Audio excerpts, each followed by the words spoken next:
Ujú. Estamos.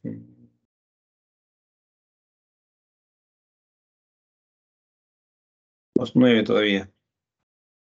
Uf, faltan regular. Ah, ya. Gracias, Shirley. Gracias. Muy bien.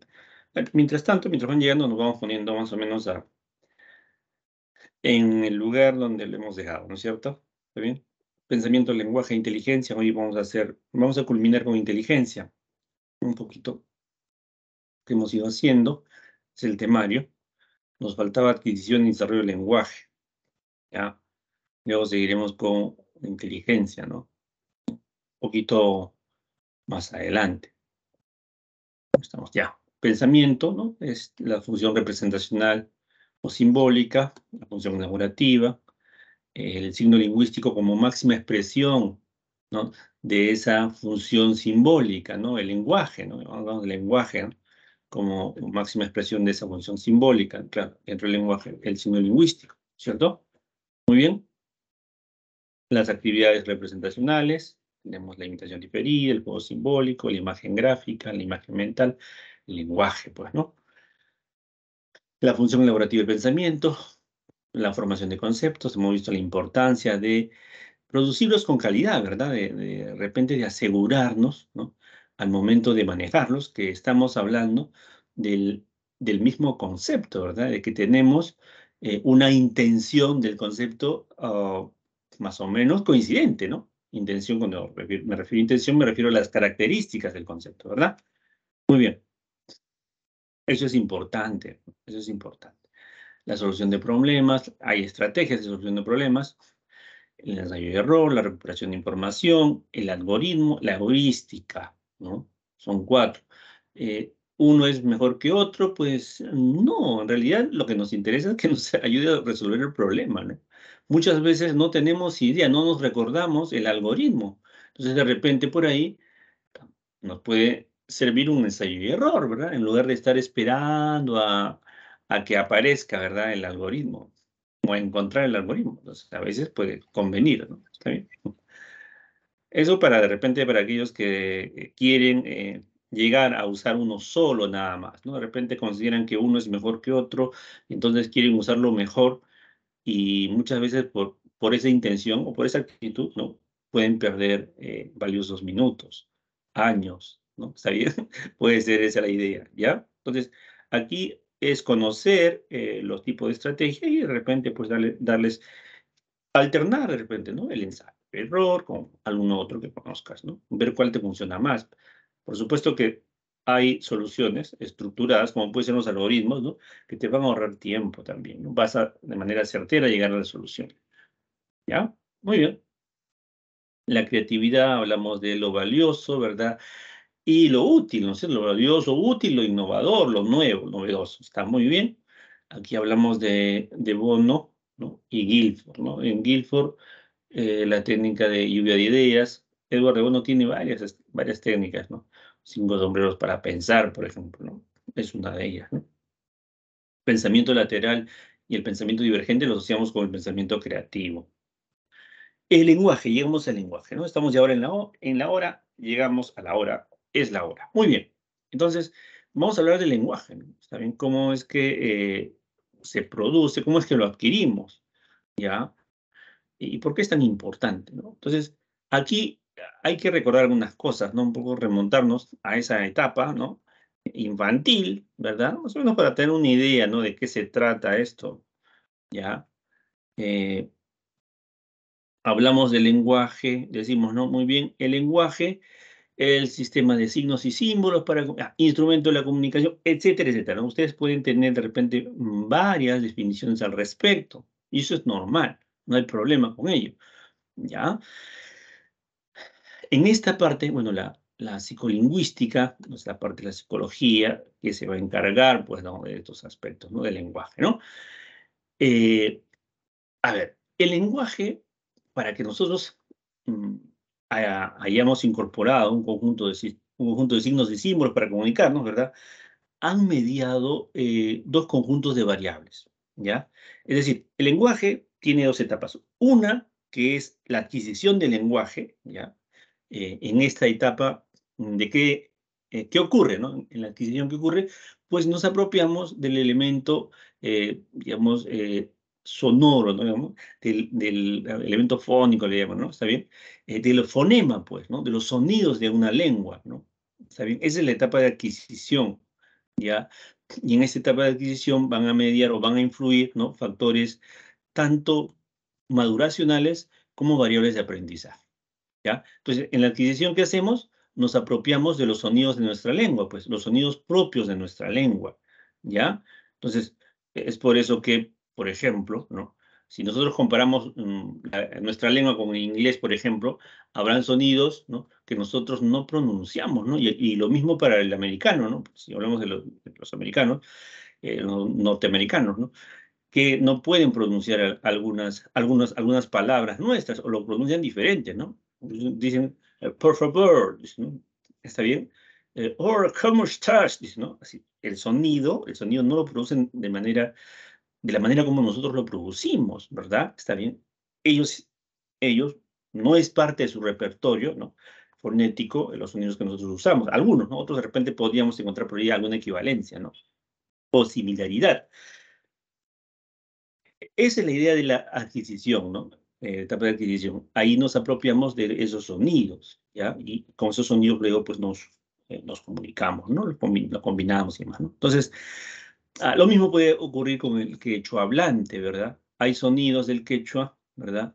Que no se usan en el español y viceversa, ¿no? ¿Está bien? Hay algunas vocales, por ejemplo, que no aparecen en el quechua y entonces les cuesta, ¿no? Les cuesta. No es una cuestión de, digamos, de falta de capacidad o algo por el estilo. No, es una situación condicionada por una lengua materna, ¿ya? Así es que no hay que burlarnos o hacer ese tipo, digamos, de escarnio sobre estas cosas que son totalmente comprensibles, ¿no? ¿Está bien? Entonces, en la adquisición del lenguaje, en la apropiación de esos sonidos, van a mediar variables maduracionales y variables de aprendizaje. ¿A qué se refieren las variables maduracionales? Se refiere, se refiere a ese conjunto de cambios y procesos, ¿ya? Fisiológicos, ¿verdad? Que van haciendo posible, ¿ya? El desarrollo de conductas de repente cada vez más complejas, ¿no? Cuando uno nace, no puede, digamos, caminar de frente, ¿verdad? ¿Está bien? El hecho que camine va a obedecer a un proceso de maduración, por ejemplo, ¿no? El hecho de que ciertas partes del cerebro, ¿no? O ciertas neuronas se mielinicen, ¿verdad? Por ahí que ciertas estructuras vayan ejecutando, ¿verdad? Una conexión, ¿verdad? Entre diferentes sectores musculares, grupos musculares, y entonces de ahí aparece, ¿no? Un mayor dominio. Ese dominio va a ser progresivo, ¿no? Obedece a un reloj biológico, ¿no? ¿Está bien? Entonces, los dientes no te salen, todos los dientes no te salen cuando naces, ¿verdad? Entonces van a ir creciendo, van a ir desarrollándose. Eso obedece a un reloj biológico. ¿Está bien? A eso se refiere estas variables maduracionales, ¿no? Que pueden ser neurobiológicas, es decir, en términos del sistema nervioso, cómo este va paulatinamente progresando, ¿verdad? En ese desarrollo, ¿verdad? De la cabeza a los pies, de la parte central a la parte lateral, por ejemplo, ¿no es cierto?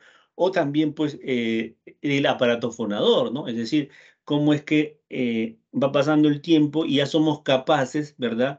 De hacer ciertas combinaciones, ¿no? Coordinaciones de nuestros músculos, ¿no? Y podemos ya reproducir un sonido propio de nuestra lengua, ¿no? Es decir, ya.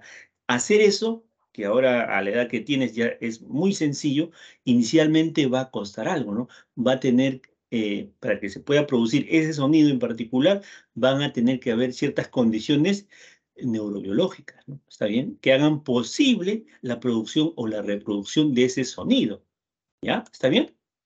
Entonces, a eso se refiere estas variables maduracionales. Lo mismo las respiratorias, ¿no? Entonces, en la medida, pues, que también, ¿no? Tus capacidades se van ampliando, ¿verdad? Muy bien, ya puedes de repente emitir sonido mucho más, o juntar o emitir sonidos, ¿no? Mayor cantidad de sonidos de repente.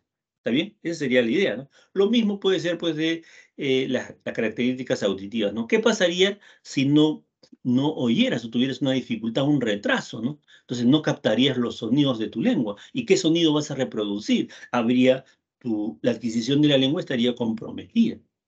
Es decir, ¿de qué sonido te apropiarías?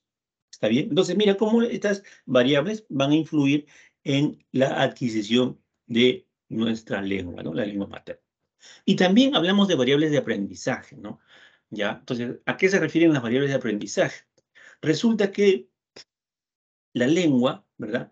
Esa lengua materna, ¿verdad? Que nosotros manejamos, no está en el aire, pues, circulando, ¿cierto? Hay personas alrededor que lo utilizan y lo utilizan con nosotros, ¿está bien? Y entonces, esa interacción con nosotros, ¿no?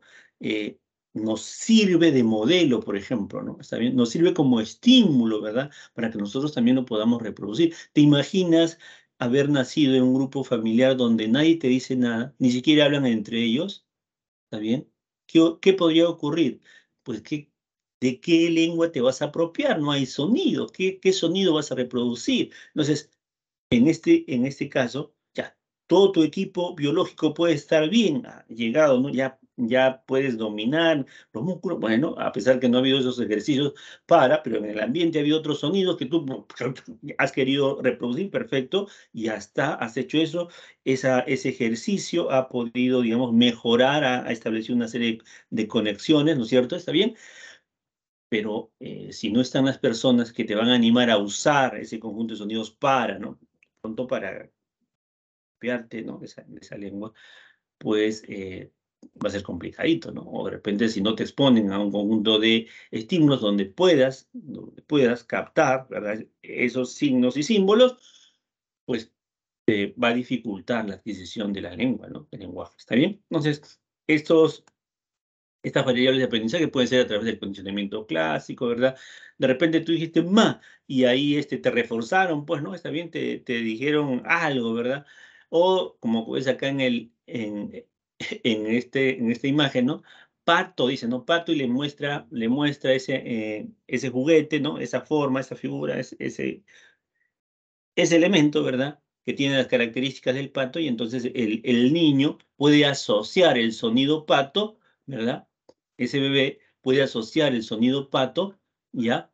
El sonido, ese conjunto de sonidos que conforman un pato a ese elemento que le está mostrando, a ese objeto, ¿no? Y la próxima vez que lo vea, de repente va a decir, pato, ¿está bien? Entonces, esa es la idea de las variables de aprendizaje. Condicionamiento operante, observación, a ver, observacional y cognitivo, ¿no? Esas son las variables del aprendizaje, ¿no? El operante, es decir, el niño de repente hizo algo, emitió una conducta, ¿verdad? Y entonces dijo mamá, y la mamá vino corriendo, ¿no? O se volteó con él, lo levantó, le hizo cariño, le dio algo agradable, etcétera. Entonces le reforzó, ¿no? La emisión de ese sonido, ¿no? Eso podría ser un condicionamiento operante, ¿no? El bebito hizo algo, ¿no? Y eso que hizo, ¿verdad? Es reforzado, le sigue una consecuencia agradable. Entonces, lo más probable es que ese sonido lo repita con más frecuencia. ¿Sí? Eso puede ser una idea de esto que se llama condicionamiento operante, ¿no? Observacional, en el sentido de que reproduce, repite la manera como lo está haciendo la mamá. A veces hay mamás que dicen, ¿no? le muestran algo y luego le enseñan, modelan para él, ¿no? La manera como tienen que de repente articular. Así, ¿no? Ya, ya. Entonces, el niño repite. Puede ser una manera en que le van enseñando, ¿verdad? Ya. Entonces el niñito ve, el bebito ve, y entonces puede ir poco a poco tratando ¿no? de reproducir, ¿no? Puede ser observacional. En realidad, todas estas formas, ¿no? Son variables del aprendizaje, ¿ya? Cognitivo también, uno más adelante, ¿no? Uf, no sé si quedó claro o todavía hay alguna duda en relación a esta parte. Con todo gusto, por favor. ¿Sí está bien? ¿Se entendió? Ya, gracias, Yadira. Muy bien. Entonces seguimos, ya seguimos. Ahora vamos a ver de la etapa del desarrollo del lenguaje, ¿no? Entonces, hay una etapa de adquisición y otra de desarrollo, ¿no? Entonces, y la etapa de desarrollo, ¿no? Etapa de desarrollo, eh, vamos a ver, pues, que podemos así, digamos, clasificar o separar, ¿no? Entre una etapa prelingüística, la adquisición, pues, ¿no? Y la etapa lingüística, ¿no? Que podría coincidir con con con este uso, ¿no? Del lenguaje como un instrumento, ¿ya? Entonces, en la etapa prelingüística vamos a ver cómo el individuo, el bebé, ¿no? Va emitiendo esos primeros sonidos, ¿verdad? Va, por estas variables que les he señalado, va apropiándose de la lengua, va haciendo ciertas producciones. ¿Está bien? Ya, esa es la etapa prelingüística.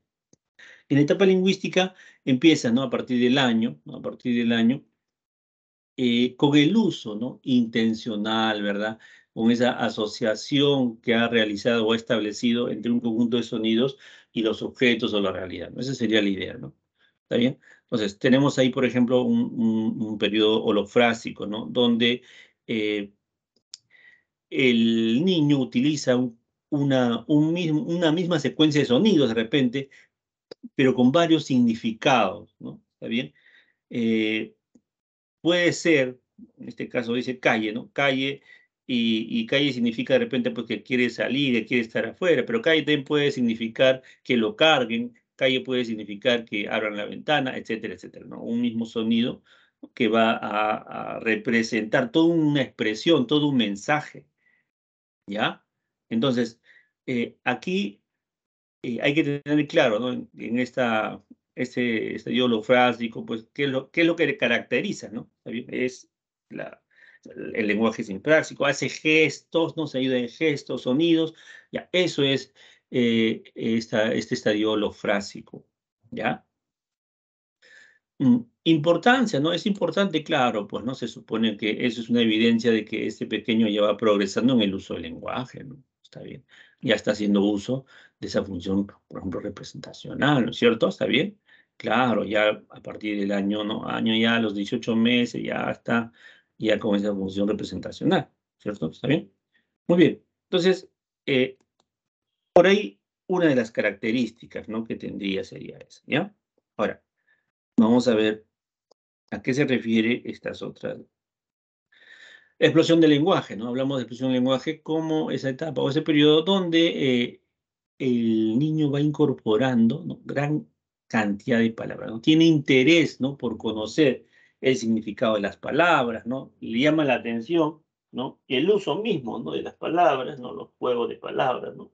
Los sonidos, combinaciones de sonidos, y va incorporando en esta etapa una gran cantidad, a gran velocidad, ¿ya? A gran velocidad. De repente no lo puede reproducir, ¿ya? Pero ya está estableciendo, ¿verdad? Esa asociación entre cierta secuencia de sonidos y los objetos, por ejemplo. ¿Esto qué cosa es? ¿No? Ya, esa es mesa, silla, pero de repente no lo puede pronunciar. Esa, esta, ella, pero ya sabe, ¿no? Ah, siéntate allá, siéntate en la silla. ¿Es niña? Dirá de repente así, pero ya sabe qué le has dicho, ¿ya? Entonces está captando bastante, de manera veloz, ¿no? Eh, Esas asociaciones, ¿no? Entre los sonidos y los objetos, ¿no? ¿Está bien? Esa sería la idea de la explosión del lenguaje, ¿no? En la habla telegráfica, digamos que ahí va adicionando, va utilizando mayor cantidad de categorías plenas de significado, ¿no? ¿Está bien? De repente omite, y eso también es lo característico, ¿no? Omite algunas preposiciones, pero le puedes entender de repente, ¿no? En su lenguaje, en su comunicación, hay presencia de más palabras, ¿no? ¿Está bien? Pero estas palabras pues no están estructuradas de la manera como nosotros lo usamos, ¿no? Sino se reducen a lo más elemental, ¿verdad? Es decir, palabras llenas de significado que de repente no están usando muchos determinantes, ¿no? Por ejemplo, o omiten los determinantes, los artículos a veces, o las preposiciones, pero sí le vas captando, ¿no? Una mayor cantidad de significado, ¿no? En las expresiones que utilizan, ¿no? Es el área telegráfica. Hablamos de los 2 años, en el segundo año de vida, ¿no? Segundo, claro, del 24 a los 36 meses, ¿no? El habla egocéntrica, en el cual se aprecia, pues, que usa el lenguaje para autodirigirse, ¿no? Esa es la idea, ¿no? se habla, ¿no? Se habla. Tú piensas que te está hablando a ti, pero no, él se está hablando a sí mismo, ¿está bien? Ese es el lenguaje egocéntrico, ¿no? Utiliza el lenguaje para dirigirse, ¿ya? Esa sería la idea. Claro, eso paulatinamente se va haciendo más silencioso y luego hablamos ya del pensamiento, ¿no? Pensamiento. eh, Oye, ¿acá dónde está esto? Oye, me pasé. Acá está. No estoy aquí, no. Uy. Hablamos de ese pensamiento verbal, ¿no es cierto? O sea, ese niñito, ¿no? Ese niñito que habla, utiliza el lenguaje, ¿no? Para dirigirse, ¿verdad? Poco a poco, ese habla alta, ese soliloquio, ¿no es cierto? Va haciéndose menos intenso, ¿no? Y en un momento en que ya no lo dice tan, sino ya lo ha interiorizado, ¿no? Y es un instrumento para su pensamiento, ¿no? ¿Está bien? Y ahí hablamos del pensamiento verbal, ya, ¿no? Es decir, esta es la relación pues, que describía Vygotsky, ¿no? Cómo el lenguaje y el pensamiento tienen un inicio, un origen distinto, digamos, diferente, ¿no? Un desarrollo independiente, ¿verdad? Y en un punto en que se juntan y ya no se separan, ¿no? ¿Está bien? Entonces, ese es el lenguaje, esa es la relación que habría entre el pensamiento y el lenguaje, ¿no? Es aquí el lenguaje, un instrumento, el habla externa, se va a interiorizar, se hace, mm, empieza con lo egocéntrico, el niño utiliza el lenguaje para hablarse, para dirigirse a sí mismo, ¿verdad? Para, digamos, más o menos darse algunas ideas, ¿no? ¿Está bien? Y luego este habla egocéntrica, ¿no? Se convierte en habla interna, ¿ya? Y ya estamos ahí en el pensamiento verbal, ¿no? Donde ese lenguaje va a mediar, pues va a mediar en en todos los procesos, ¿no? En todos los procesos cognitivos, ¿ya? Esa sería la idea. Vamos a ver ahora la inteligencia, ¿ya? Inteligencia, pasamos a la inteligencia. Aquí está un poquito la etimología, ¿no? Es la etimología, no un poquito, sino es la etimología. Inteligencia, ¿no es cierto? El intelecto, latín. La idea aquí es entre escoger, ¿no? Escoger, digamos, aquel que elige. Sería una acepción, ¿no? De este concepto, ¿no? Pero, a ver, ¿a qué se refiere en psicología la inteligencia? O sea, ¿qué cosas describe? Entonces, acá habla de constructo teórico, algo que ha sido creado, ¿cierto? Que explica, dice, ¿no? La competencia y velocidad para la adquisición, almacenamiento y aplicación del conocimiento. ¿Qué significa competencia y velocidad? Esa capacidad que tenemos para hacer uso, ¿no es cierto? Hacer uso de forma eficaz de un conjunto de información, por ejemplo, ¿no? ¿Ya? Información, o de herramientas, o de instrumentos, ¿ya? Pero no solamente es esa capacidad para poder manejar esos elementos, esos instrumentos, eh, sino también asocia a ese manejo cierta rapidez, ¿ya? Es decir, cuando yo soy capaz de resolver un problema, estoy evidenciando mi inteligencia, perfecto, pero la sola solución de un problema ah, no es suficiente para decir que tengo el mismo nivel de inteligencia que otra persona que ha resuelto el mismo problema. No, que tendría que ver ahí, también importa la rapidez, ¿no? Es decir, si yo lo resuelvo en 10 minutos y el otro lo resuelve en 2 minutos, probablemente diría, no podría decir, no, el otro tiene un mayor nivel de inteligencia que yo, ¿no? Porque la inteligencia va a medir esa capacidad, no solamente de poder resolver algo, sino también la rapidez con la cual lo hace, ¿no? La eficacia con la cual es capaz el individuo, ¿no? De manejar, pues, ese conjunto de información, instrumentos, herramientas, lo que fuera, ¿ya? Esa sería la idea de la inteligencia, ¿no? En psicología. Vamos a ver las teorías de la inteligencia clásicas y las contemporáneas, ¿ya? Las teorías clásicas o psicométricas, acá tenemos la Binet, Spearman, Thurston y Cattell, ¿no? Binet, el que va a darnos, ¿verdad? Va a crear ese instrumento para medir la inteligencia. Y esa construcción del instrumento va a ayudar a resolver un problema, pues. Un problema que se da pues en los niños, ¿no? En el sector educativo, ¿verdad? Como lo vamos a ver ahora. Voy a avanzar, vamos a ver. Aquí estamos, ya. 17. Tenemos aquí, por un lado, las teorías clásicas o psicométricas que nos van a reportar, nos van a hablar, ¿no?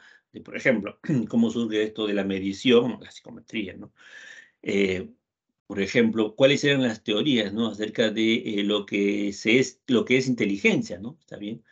Si de repente era un factor general, es una característica innata o de repente esto es aprendido, influye la cultura. Ese conjunto de interrogantes se planteaba alrededor de esto, ¿no? De este constructo que es la inteligencia. Claro, la inteligencia cuando Binet desarrolla el instrumento, se hace con una finalidad práctica, ¿no? Poder identificar de manera temprana aquellos niños que tenían problemas con el manejo, ¿no? de la información, ¿no? Con su aprendizaje, también en otras palabras, ¿no? Es decir, habían niños que podían captar, ¿verdad? De manera, digamos, más o menos mm, normal o, digamos, en un tiempo más o menos esperado, ¿no? Lo que se les estaba enseñando, y había otros pequeños que no podían, que no tenían esa característica y por tanto terminaban con dificultades al final digamos, del ciclo, ¿no? ¿Está bien? Y entonces, ¿cómo lo ayudas, no? ¿Cómo lo ayudas? Y ya es muy tarde, digamos, ¿no? Entonces, la idea era identificar a esos niños o a esos individuos, ¿no? Con dificultades de manera temprana, ¿no? De tal forma que pudieran dirigir hacia estos pequeños con dificultades las herramientas metodológicas que les ayuden, ¿no? A superar esas dificultades, ¿no? Era la idea, ¿no? ¿Por qué le encargaron a Binet la creación de un instrumento, la identificación de esos niños y para hacer ello, Binet tuvo que desarrollar un instrumento, ¿no?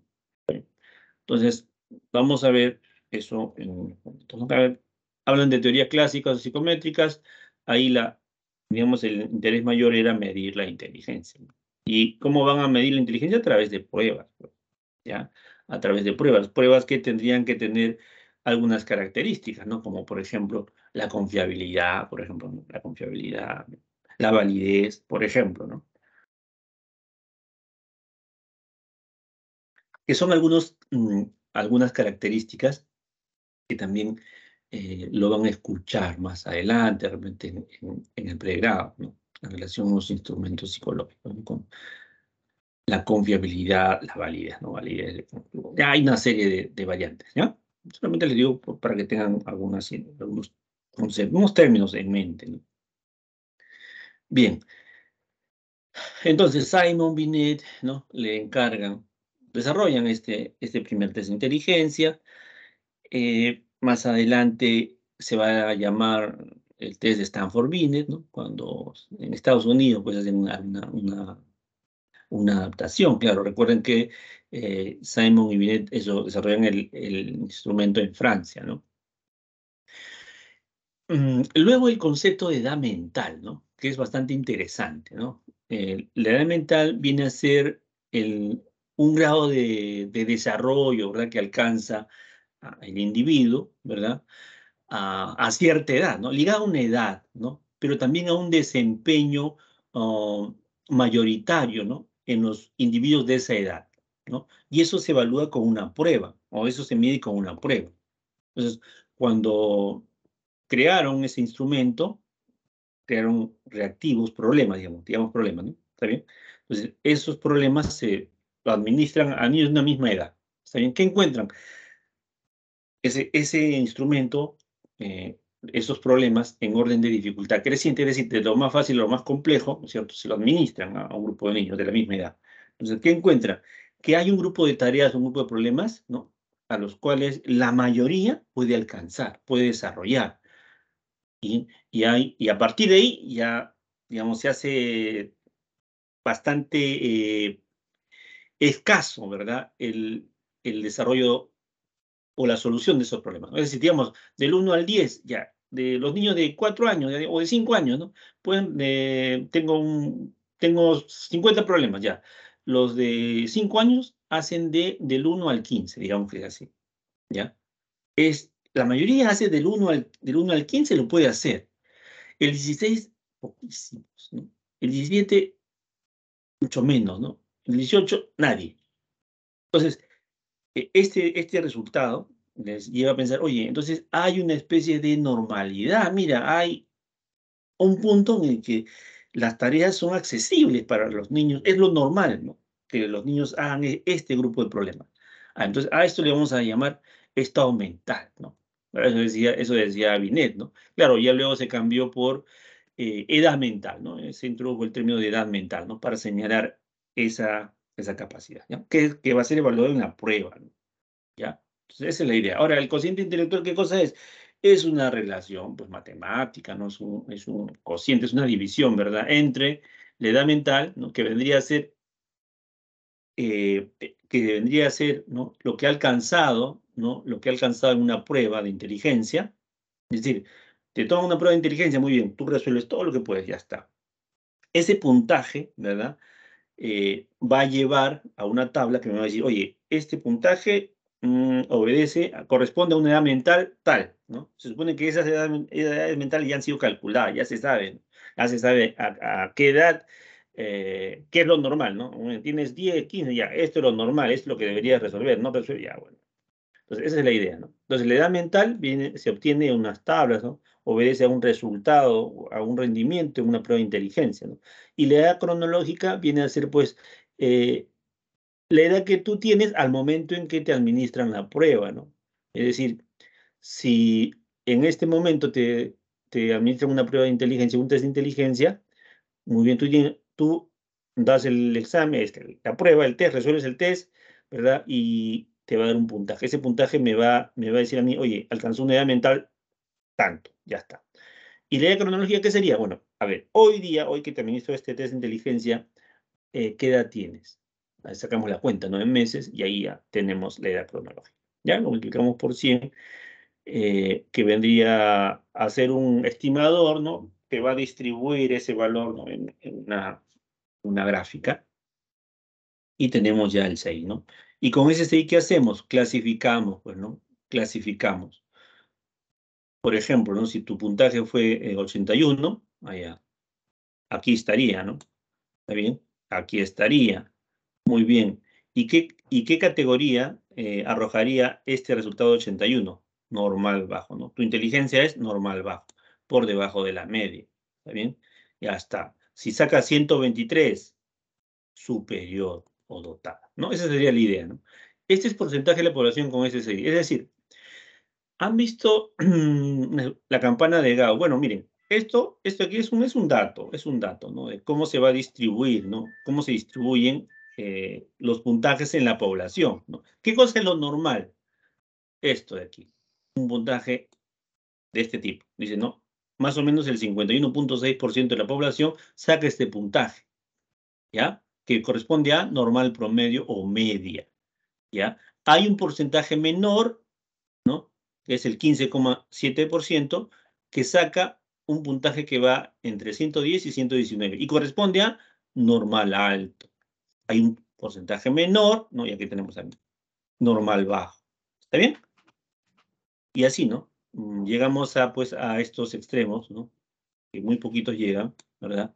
Donde se habla de una inteligencia muy superior o muy dotada, y el otro también, ¿no? O, en otro caso, en otro extremo, la deficiencia mental, ¿ya? Entonces, esa es la idea. Para eso nos sirve estas pruebas de CI, ¿no? Estos test, ¿no? Estos test de inteligencia, donde se obtiene un CI, ¿ya?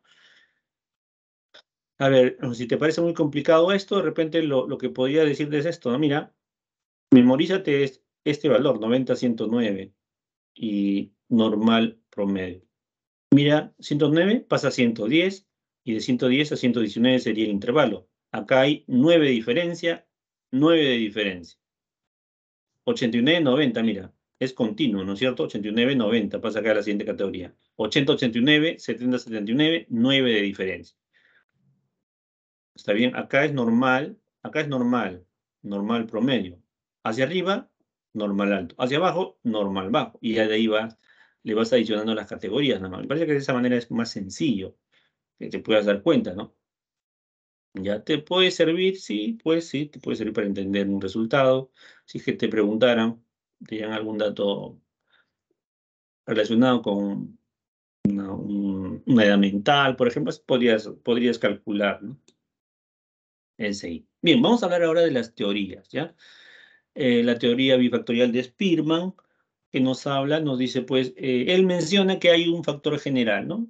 ¿Qué es lo que van a medir las pruebas de inteligencia? ¿No? ¿Está bien?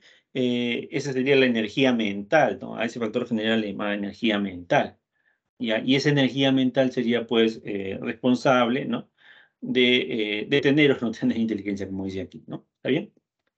Eh, luego, cada individuo, ¿no? Dentro de su desarrollo, en conjunto de su digamos, crecimiento, afrontando una serie de dificultades, ¿no? Va a desarrollar en mayor o menor medida ciertas habilidades específicas, ¿no? ¿Está bien? O el hecho de afrontar cierto tipo de dificultades y resolverlas, ¿verdad? Puede desarrollar en esa persona alguna aptitud en particular, ¿no? Esa aptitud en particular sería ese factor específico, ¿ya? Pero este factor específico tiene su base en este factor general, ¿no? Ese es el basamento, ¿no? Está presente siempre este factor general, ¿ya? Pero a medida que vas creciendo, vas adquiriendo mayor experiencia, ¿no es cierto? Vas a ir desarrollando también alguna competencia específica, ¿no? Que lo vamos a vincular con un factor ese específico, ¿ya? Esa sería la idea. Ahora, en la teoría de Thurston, ¿no? Thurston, ¿qué señala? Acá, Spearman habla de una teoría, ¿no? Bifactorial, ¿verdad? Se habla de una teoría bifactorial. Y Thurston habla de una teoría multifactorial, ¿ya? Entonces aquí Thurston dice, no existe un solo factor, ¿no? Eso es falso. Existen 7 habilidades, ¿no? Habilidades mentales primarias, ¿no? ¿Está bien?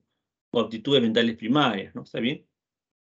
Él utiliza, dice, el análisis factorial. Es una técnica de estadística, ¿no? Y con esta va separando un conjunto de competencias, ¿no? A las cuales les denomina habilidades primarias, habilidades básicas o habilidades primarias, ¿ya? ¿Cuáles serían esas habilidades? Serían estas de acá, estas 7 habilidades, ¿verdad? La habilidad espacial, ¿verdad? ¿Qué cosa es la habilidad espacial? Pues el hecho de que puedas darte cuenta, puedas identificar, ¿verdad? O reconocer un objeto cuando éste ha cambiado de posición, ¿no? Es decir, te presentan un objeto, ahí está, ¿lo reconoces? Sí. A ver, ¿lo reconoces ahora? ¿Lo reconoces ahora? Ya, sí. Tendría que ver con eso, ¿no? Lo reconoces a pesar que ha cambiado de posición, ¿ya? La rapidez perceptual, es decir, de manera, digamos, rápida te das cuenta de diferencias entre dos cosas, ¿no? Por ejemplo, yo puedo mostrarles, ¿no? Una media negra, otra media negra, pero de repente esta media negra, la que tengo en mi mano derecha, tiene puntitos, y esta mano negra, esta media negra que tengo en la mano izquierda, tiene, digamos, tiene rombos, plomos, ¿ya? Este tiene círculos plomos y este tiene rombos plomos. Entonces, yo te doy, toma, agarra mi media, toma, aquí está. Y tú rápidamente te das cuenta, oye, pero estas no son iguales. Ya, rapidez perceptual, ¿no? Te has dado cuenta rápidamente, ¿no? De que hay diferencias entre esas dos imágenes o cosas que te están dando, ¿ya? ¿Está bien? A eso se refiere la rapidez perceptual. La habilidad numérica, el trabajo con números, ¿no? El significado, comprensión verbal. El vocabulario podría ser una idea de esto, ¿no? O sea, el que puedas definir palabras, ¿no? Puede ser una idea. Ya la memoria, ya tenemos, puede reproducir información, almacenar y reproducirla, ¿no es cierto? Y la fluidez verbal se refiere, pues, al hecho de que puedas, de manera rápida, ¿no? Construir, utilizar, ¿verdad? El lenguaje, pues, ¿no? Alan, por ejemplo, ¿no? Tenía esa fluidez verbal, ¿no? Podríamos ponerlo como ejemplo de repente, ¿no? ¿Ya? Muy bien, sigamos pasando. Otro teórico sería Cattell, ¿no? Cattell plantea 2 tipos de inteligencia, una inteligencia que le va a denominar fluida y otra que le va a denominar cristalizada, ¿no? ¿Cuál es la innata con cuál nacemos? ¿No? Con la inteligencia fluida, ¿ya? Aquí la inteligencia fluida se relaciona con esto, ¿no? El manejo de información de contenido no verbal, ¿no? Razonar en forma rápida con información de contenido no verbal, ¿ya? Entonces, por tanto, esta inteligencia no está influida por la cultura, no está influida por la educación, ¿no? Digamos, todos venimos con esa capacidad, ¿verdad? ¿Está bien? Esa sería la idea. Memoria mecánica, por ejemplo, la memoria mecánica, ¿no? Un niño que puede identificar un patrón, ¿verdad? Y entonces completar, ¿no? O encontrar un camino, ¿verdad? Es inteligencia fluida, ¿ya? Eh, ¿Qué nos permite? Aquí sería, ¿no? Acá la idea es, resolvemos situaciones novedosas, ¿no? Sin conocimiento previo, pues, lo tenemos todo. Ya, esa sería la idea. Ajá, hasta los 20, ya, ya. Esta es una tarea en la cual lo podemos evidenciar, ¿no? Al resolver rompecabezas, ¿no? Está bien. Al encontrar nuevas soluciones a viejos inconvenientes, etc. Eso es inteligencia fluida, ¿ya? Entonces, cuando tú, por ejemplo, cuando ese niño, ¿no? El niño se sale de su corralito, ¿no es cierto? Está bien. Ya hasta se salió, se escapó, realmente utilizó su inteligencia fluida, ¿ya? Pero el mamá o el papá no le van a enseñar a salir de, de ese lugar, ¿verdad? O sea, ha utilizado un razonamiento espacial, con imágenes, de movimiento, memoria mecánica, etcétera, ¿no? Eso ha utilizado y eso es inteligencia fluida. La inteligencia cristalizada, en cambio, se relaciona con la cultura o es influida por la cultura y la educación.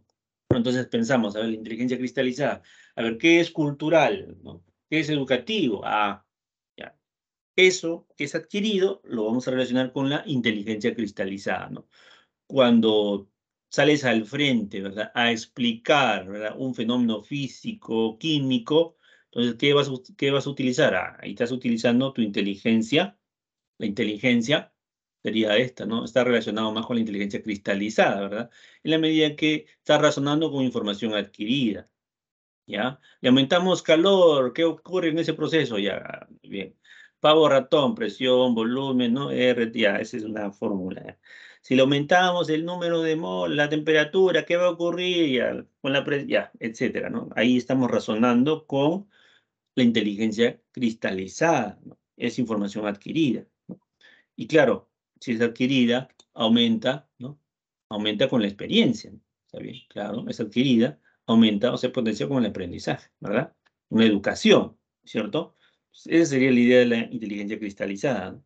Acá hay algunas actividades donde se puede desarrollar o se puede, digamos, evidenciar el uso de esa inteligencia, ¿no? Resolver pruebas verbales, claro, a ver, ¿la lectura es algo aprendido? No, claro, la lectura, escritura, el lenguaje es algo aprendido, es algo cultural, ¿no es cierto? ¿Está bien? Entonces, mira, eso es inteligencia cristalizada, ¿ya? Bien. Pasemos ahora a las teorías contemporáneas. ¿Alguna pregunta? Pasamos entonces. Teorías contemporáneas. En este caso, a ver, si comparamos, ¿no? Las teorías anteriores con las teorías clásicas, con las contemporáneas, en las teorías clásicas se busca, ¿no? Identificar de repente cuál es la naturaleza, pues, de la inteligencia, ¿no? La influencia de repente, a ver, puede ser, ¿no? De la herencia, de repente, ¿no? Hay alguna de las interrogantes, ¿no? Que se terminan planteando, ¿no? En las teorías contemporáneas se enfoca más en cuáles serían las condiciones, ¿verdad?, en las que desarrollan, ¿no? Cómo es que se va a formar esa inteligencia, ¿no? ¿Sí? Puede ser el interés o la preocupación de las teorías contemporáneas, ¿no? Aquí vamos a ver a Piaget, ¿no? Dice, a ver, si examinamos el desarrollo intelectual de una persona o de toda la humanidad, veremos que el espíritu humano pasa por diferentes etapas, cada una distinta de la otra.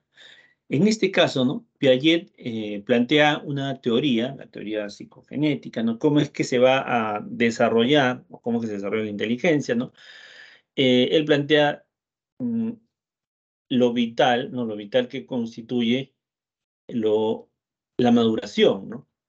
Y señala etapas, pues, ¿no? En el desarrollo cognitivo, ¿no? Por ejemplo, la etapa sensorio-motriz, la preoperacional, operacional concreta, operacional formal, ¿no?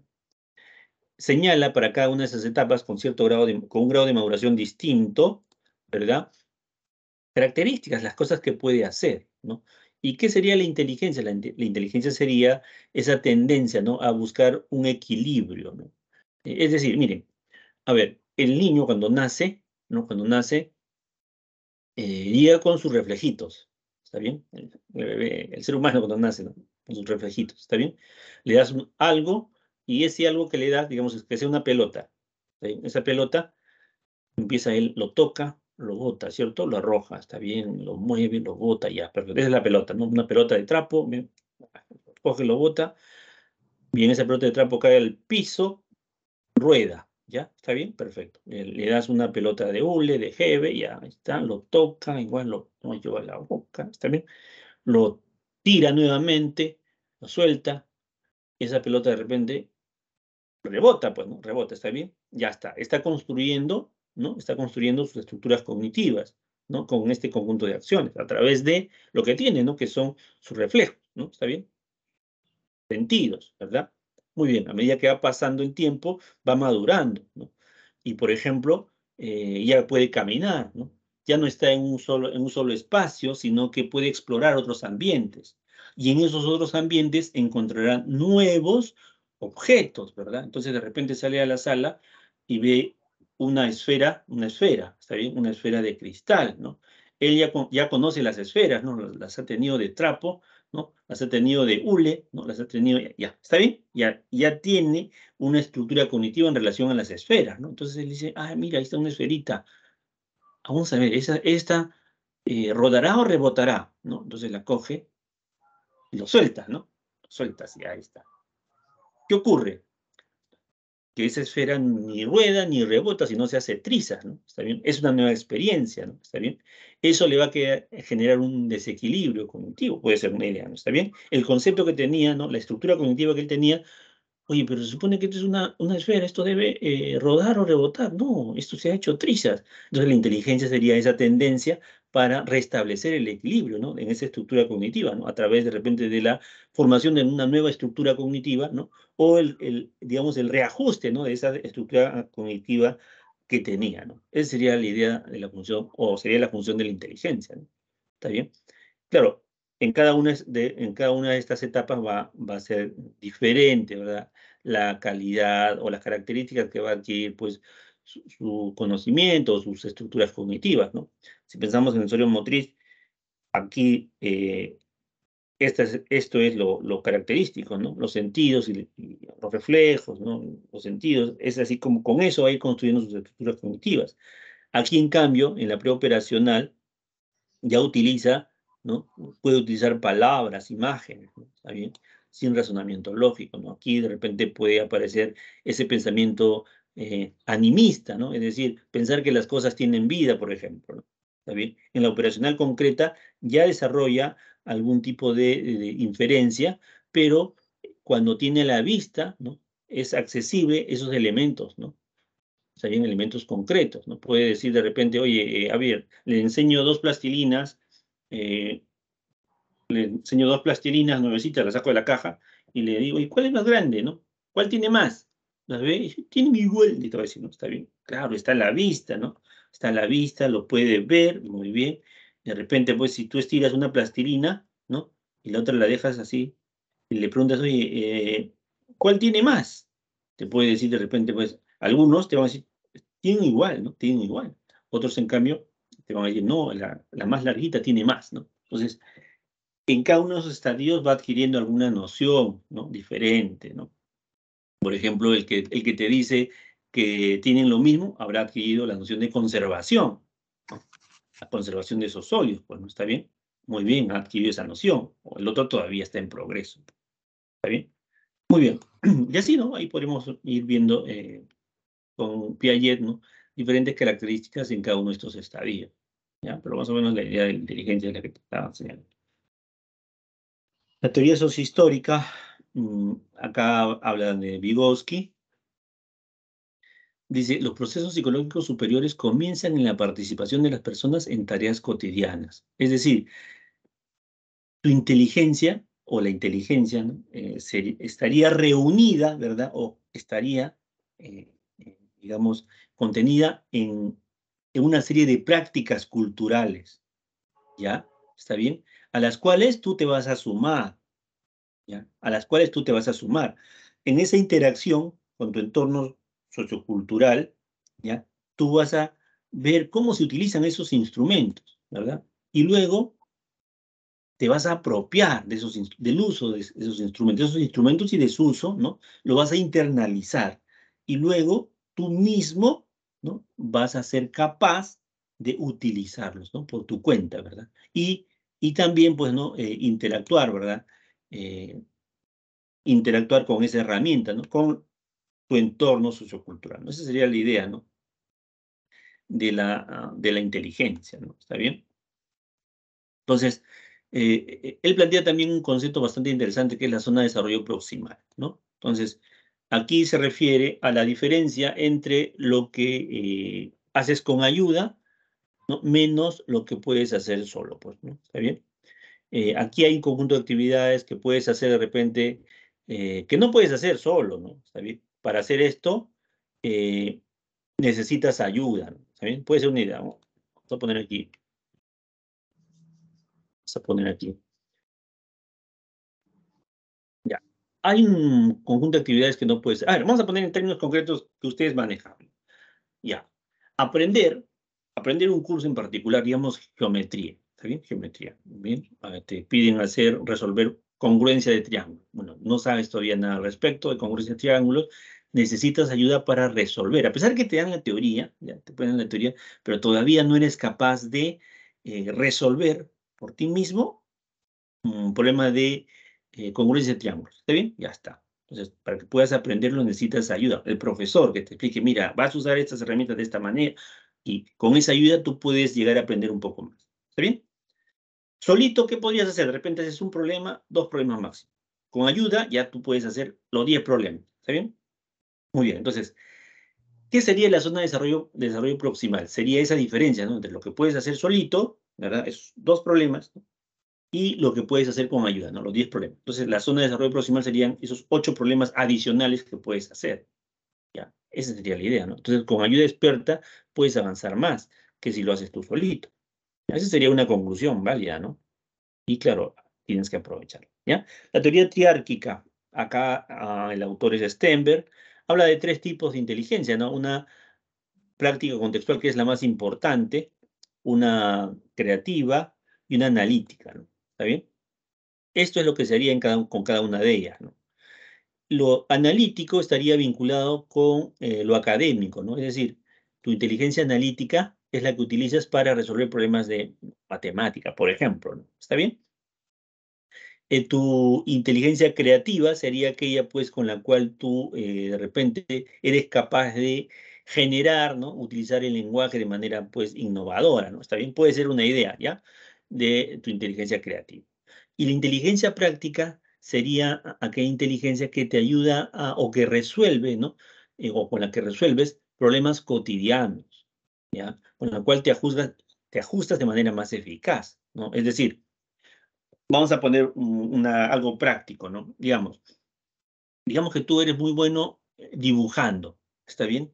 Tú eres muy bueno dibujando. No te gusta leer mucho, ¿no? Te aburre ya, digamos que sea así, ¿no? Y te dejan una tarea grupal, ¿ya? Donde tienes que leer, ¿no? Más o menos 20 hojas y aparte graficar, ¿está bien?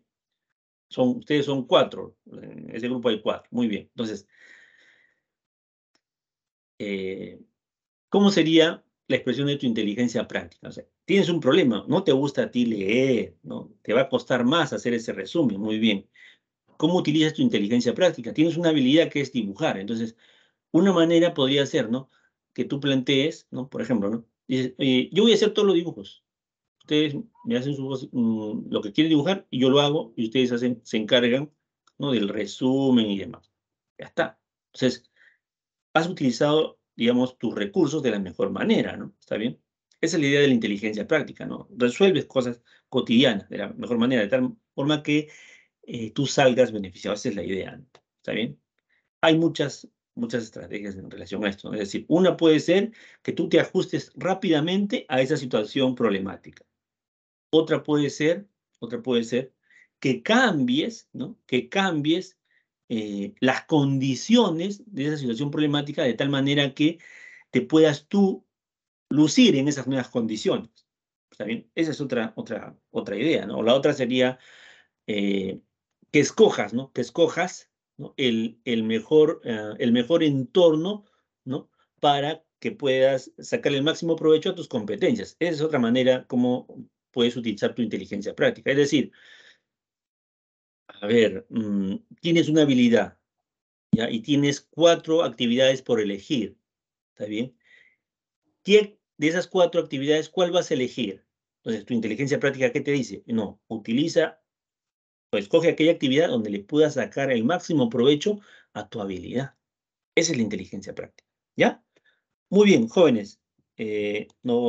Aquí nos hablan de las inteligencias múltiples. Este es Garner. No hay una, sino hay varios tipos de inteligencia, cada una diferente, independiente de la otra, ¿no? Que requiere de ciertas características también para que se ejecute, ¿no? Y se pueda. Todos tenemos este conjunto de inteligencias, claro que desarrollamos debido también al entorno, ¿verdad? A las condiciones en las cuales vamos creciendo, una más que otra, ¿no? O una se convierte en la preponderante, ¿no? ¿Está bien? Pues acá tenemos los 8 tipos y la inteligencia emocional, donde aquí hablamos de sería pues la suma, ¿no? De la inteligencia interpersonal y la inteligencia intrapersonal, sería esta inteligencia emocional, ¿no? Aquí tenemos algunas competencias ligadas a la inteligencia emocional, como puede ser pues el autoconocimiento, ¿no? O la autoconciencia, ¿no? Está bien. La empatía, por ejemplo, ¿no? Habilidades sociales, se poder interactuar de manera eficaz con otras personas, ¿no? Usar de repente nuestras emociones para mantenernos, ¿no? En la búsqueda de nuestras metas, por ejemplo, puede ser parte de esa inteligencia emocional, ¿ya? Muy bien, estos son los ejercicios, tienen que ver con los 4 primeros, y le voy a dar finalmente su clave. A ver aquí, ¿qué sería, jóvenes? Aquí está. El cubo de Rubik es un rompecabezas mecánico tridimensional creado por el escultor y profesor de figura húngaro Ernst ya. En el año 2020, Max Parr se convirtió en el nuevo campeón mundial de velocidad de cubo al lograr armarlo en solo 5.9 segundos. Ya. La inteligencia, según Cattell. ¿Cattell de qué hablaba? ¿Qué tipos de inteligencia? ¿Qué hace posible esta asombrosa rapidez mostrada? Es ¿qué sería? A ver, ¿cuál sería ahí la respuesta? ¿De qué tipos de inteligencia hablaba Cattell? ¿Alguno? ¿Se anima? Fluida, ¿no es cierto? Bien, jóvenes. Vamos a ver. Estas son las claves. Muchísimas gracias. Nos estamos viendo la semana siguiente. ¿Ya? O por ahí. Claro, Gatel, fluida y cristalizada, ¿no? Fluida y cristalizada, las dos, ¿no? Y esta sería la innata, ¿no? Muchas gracias, jóvenes. Nos estamos viendo. Cuídense. Hasta luego, profesor. Cuídese, profesor. ¿Qué tal? Buenos días. Buenos días. Vamos a comenzar. Buenos días. Buenos días, profesor. Buenos días, por favor. No, ya está grabando. Vamos a comenzar a compartir. Un ratito.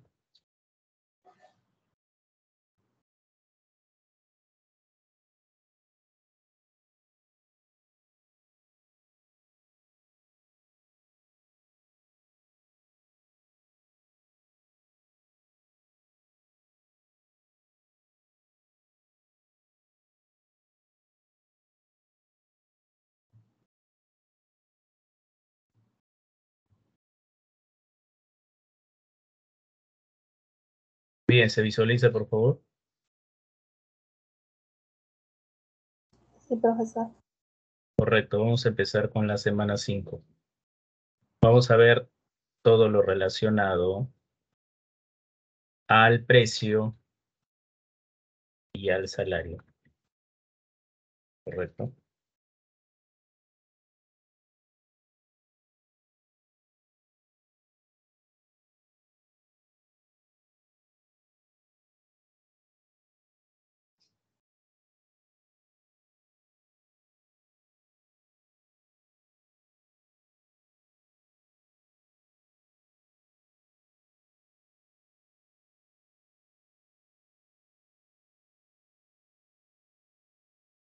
Un momentito.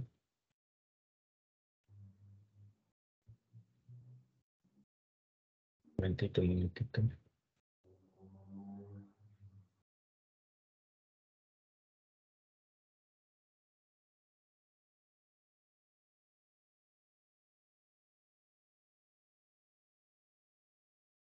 momentito, ¿eh? Tengo problemas. Bueno, ya. Empezamos. Semana 5.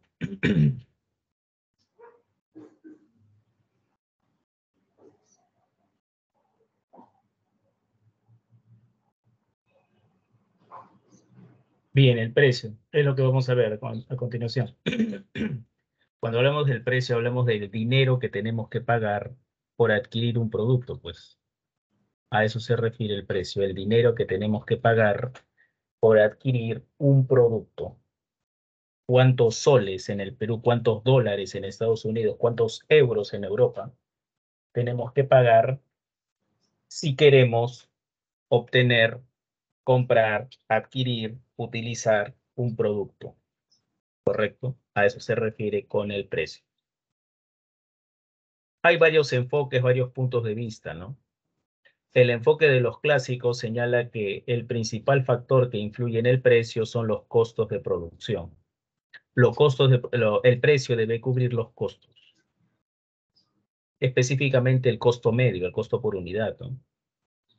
Si una empresa, por producir una unidad, desembolsó un sol, es decir, producir ese bien que quiere vender en el mercado, le costó un sol, por lógica, ¿cuánto debe ser el precio? Creo que mayor a un sol, ¿no? Porque si el precio es menos de un sol, no cubriría los costos y la empresa se dedicaría a hacer otra cosa o se retiraría del mercado. El precio debe cubrir los costos de producción, debe ser mayor a los costos. Debe haber un margen de ganancia. Margen de ganancia, entiéndelo como porcentaje. Ese porcentaje debe ser sobre los costos. Volvamos al ejemplo. El precio es un sol. La empresa quiere ganar el 10%. ¿El 10% de qué? De ese costo de haber producido. ¿Cuánto debe ser el precio por todo? Vuelvo a repetir. El costo de producir esa unidad, ese bien, esa cosa, ese objeto que se va a vender, es un sol, el costo de producir cada unidad. Si la empresa quiere ganar el 10%, ¿cuánto sería el precio, por favor? Al unísono todos. Vamos, ¿qué dices?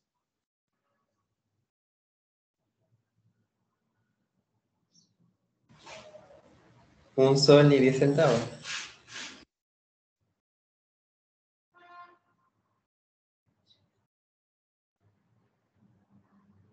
Bien, el precio sería un sol con 10 céntimos, ¿no? Entonces la empresa estaría cubriendo el costo, que es un sol, y por cada lapicero vendido ganaría 10 céntimos, que es el 10% de ese costo. Ese es el enfoque clásico, ¿no? Si la empresa quiere ganar, el precio debe ser mayor al costo. Por eso que muchas empresas quiebran en el mercado. Un ratito que pase el basurero, justo a la hora que digo. Un ratito, ¿ya? 30 segundos.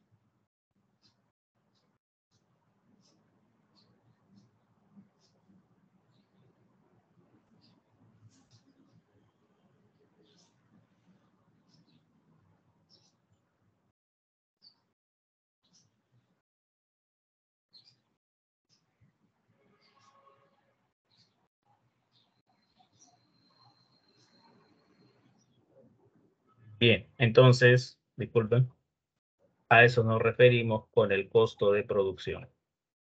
El precio debe cubrir el costo. Por eso tenemos en cuenta que muchas empresas quiebran, pues, ¿no? Y generalmente las empresas quiebran cuando ese precio no puede cubrir el costo. El otro enfoque es el enfoque neoclásico, ¿no? Que señala que el precio se determina por la oferta y la demanda.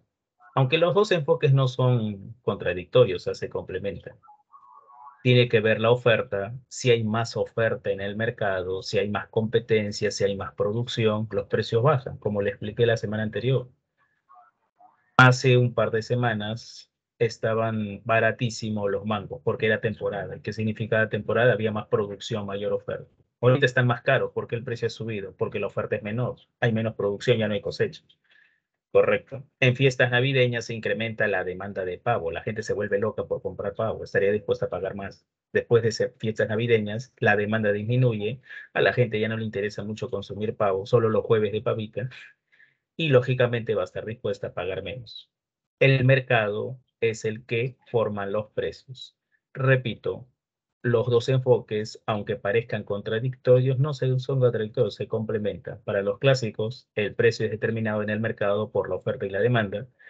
Para los clásicos, ese precio debe cubrir los costos, si no, no había productos, si no, no hubiera empresas participando, si no, todas las empresas se retirarían. ¿Me puedo entender?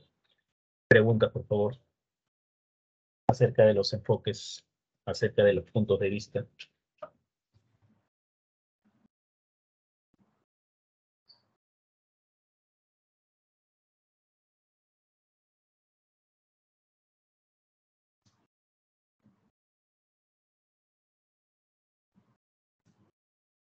Bien, creo que seguimos.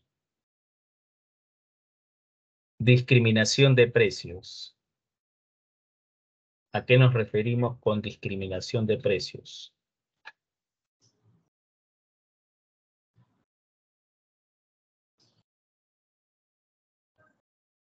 Cuando se vende el mismo producto, pero se cobran precios distintos. Cuando se vende el mismo producto, pero se cobran precios distintos. Es el mismo producto, pero a un grupo de consumidores, a una persona se le cobra más, y por vender ese mismo producto a otro consumidor, a otro grupo de personas se les cobra menos, pero el producto es el mismo. Generalmente la discriminación de precios se da para aumentar las ventas. Un ejemplo de discriminación de precios es lo que hacen las cadenas de farmacias, ¿no? Cuando las cadenas de farmacias venden un analgésico, paracetamol o cualquier otro analgésico, no quiero hacer propaganda de ninguna, pero es un analgésico, algo para el dolor.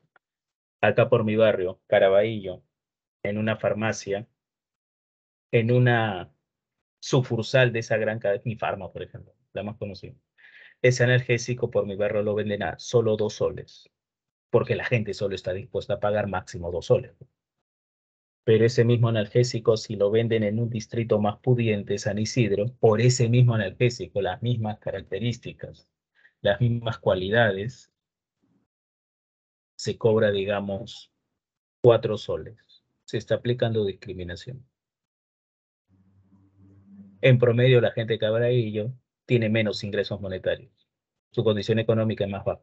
En promedio, hay gente de plata también acá. Yo no, por supuesto. Y en San Isidro, en promedio, la gente es más pudiente. No todos, pero en promedio. Por eso que la gente está dispuesta a pagar más. Imagínate que la empresa no aplique discriminación, porque esta es una estrategia de ventas, ¿no? El objetivo es aumentar sus ventas, su ingreso por ventas. Entonces, está aplicando discriminación en el primer caso. 2 soles a la gente que vive en Caraballo, 4 soles a la gente que vive en San Isidro. Y la gente en San Isidro paga 4 soles. Eso es discriminación. Imagínate que la empresa no aplica discriminación.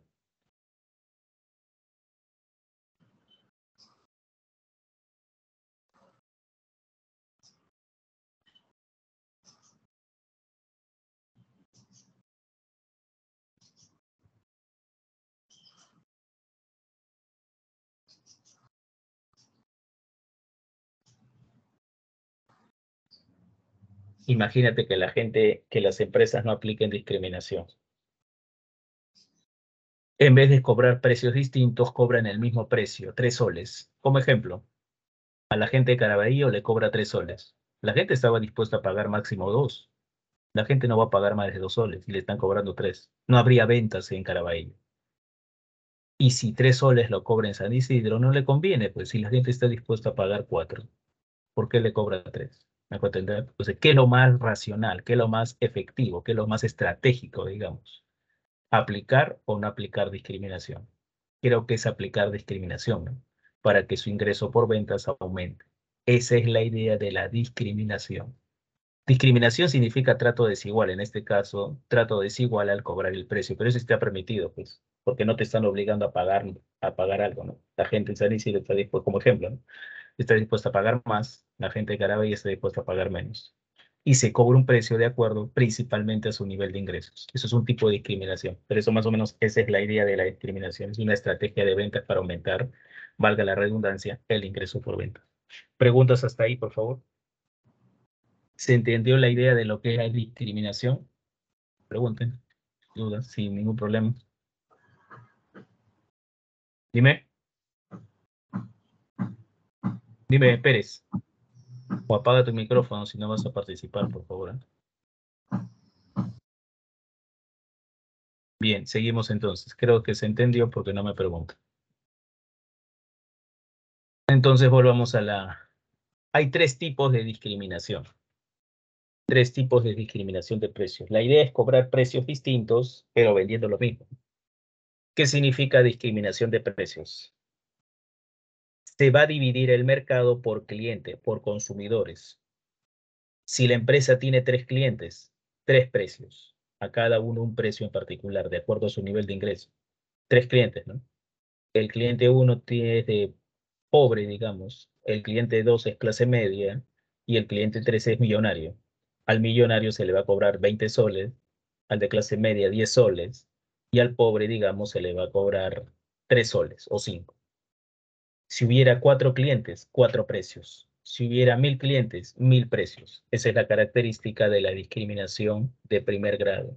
Se divide al mercado, a los clientes, por persona, a cada uno, ¿correcto? Esa es la idea de la discriminación de primer grado. Esa es la idea de la discriminación de primer grado.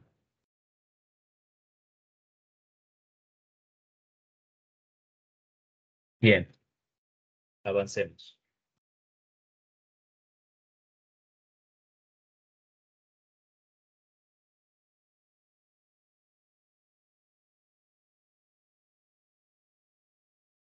Discriminación de segundo grado.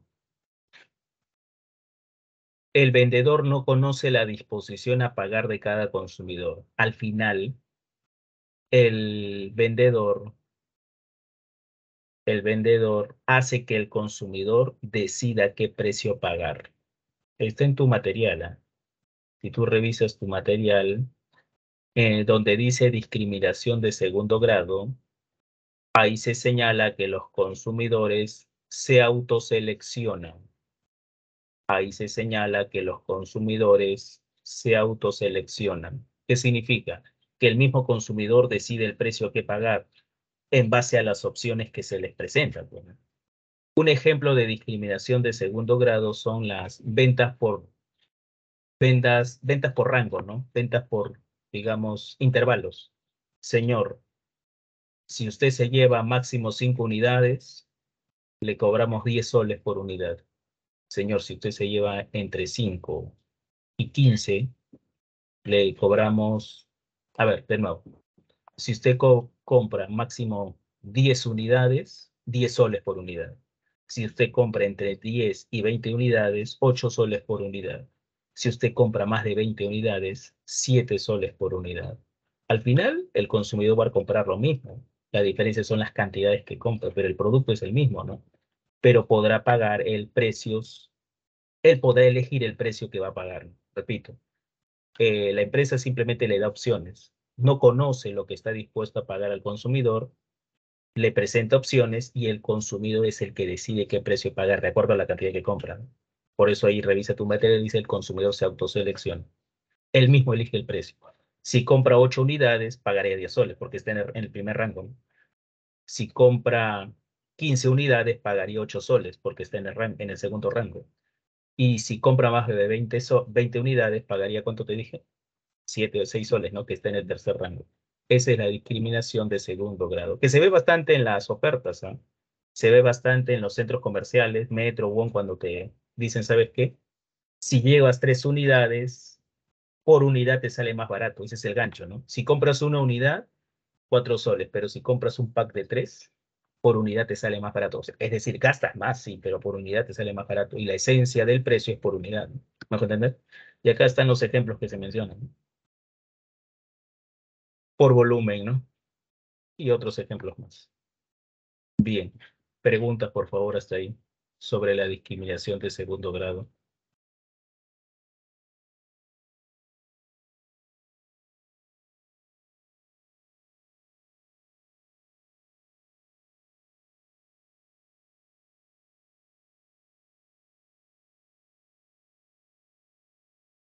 Bien, seguimos entonces, ¿eh?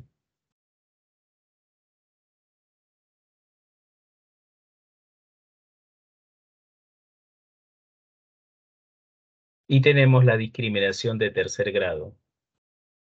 Al mercado se lo divide en segmentos, en grupo de consumidores. Al mercado se lo divide en segmentos, en grupos de consumidores.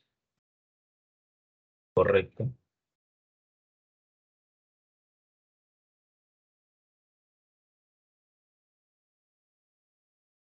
El ejemplo que te puse al inicio, ¿no? Es el tipo de discriminación que más se aplica. Se divide el mercado en grupos, en segmentos, grupos de consumidores. Distritos menos pudientes, Caraballo. Distritos de clase media, alta, digamos, San Miguel. Distritos mucho más pudientes, San Isidro. En el ejemplo se divide el mercado en 3, se puede dividir en más grupos, pero a cada grupo un precio en particular. ¿Y qué precio? De acuerdo a su capacidad de ingresos, por lógica, ¿no? A la gente de Caraballo que en promedio tiene menos ingresos se les cobra menos. Por si acaso yo vivo en Caraballo. A la gente de San Miguel que tiene un poco más, que es un poco más pudiente, se le cobra un poco más porque está dispuesto a pagar un poco más. Y a la gente de San Isidro que es mucho más pudiente, está dispuesta a pagar mucho más, se le cobra un precio mucho mayor. Al final sus ingresos por ventas aumentan. Como te dije en el ejemplo inicial, ¿no? Sería un error cobrar el mismo precio. La gente de San Isidro podría pagar más, la gente en Caraballo de repente no paga ese precio, es mejor cobrarle el precio de acuerdo a su capacidad de ingreso. Otro ejemplo de discriminación, es el más común, ¿eh? Los cines. Siempre bien salado soy. Justo cuando estoy haciendo clases pasa este basurero. Un ratito, ¿ya? Disculpen, disculpen.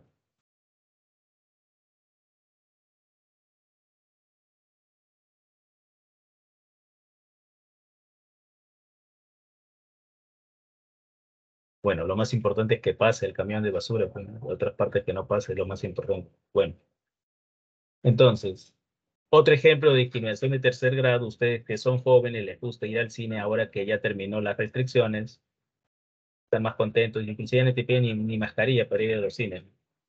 Bueno, en este momento, Avatar creo que está en cartelera.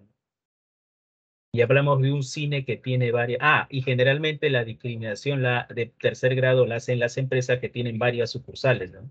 Ejemplo, las farmacias. Mi Farma, que tiene sucursales de todas partes del Perú y de Lima. Y Cineplanet, ¿no?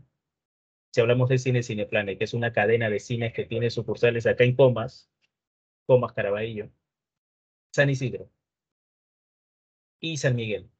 3 distritos. Caraballo, menos pudiente, San Miguel, clase media, San Isidro, clase alta.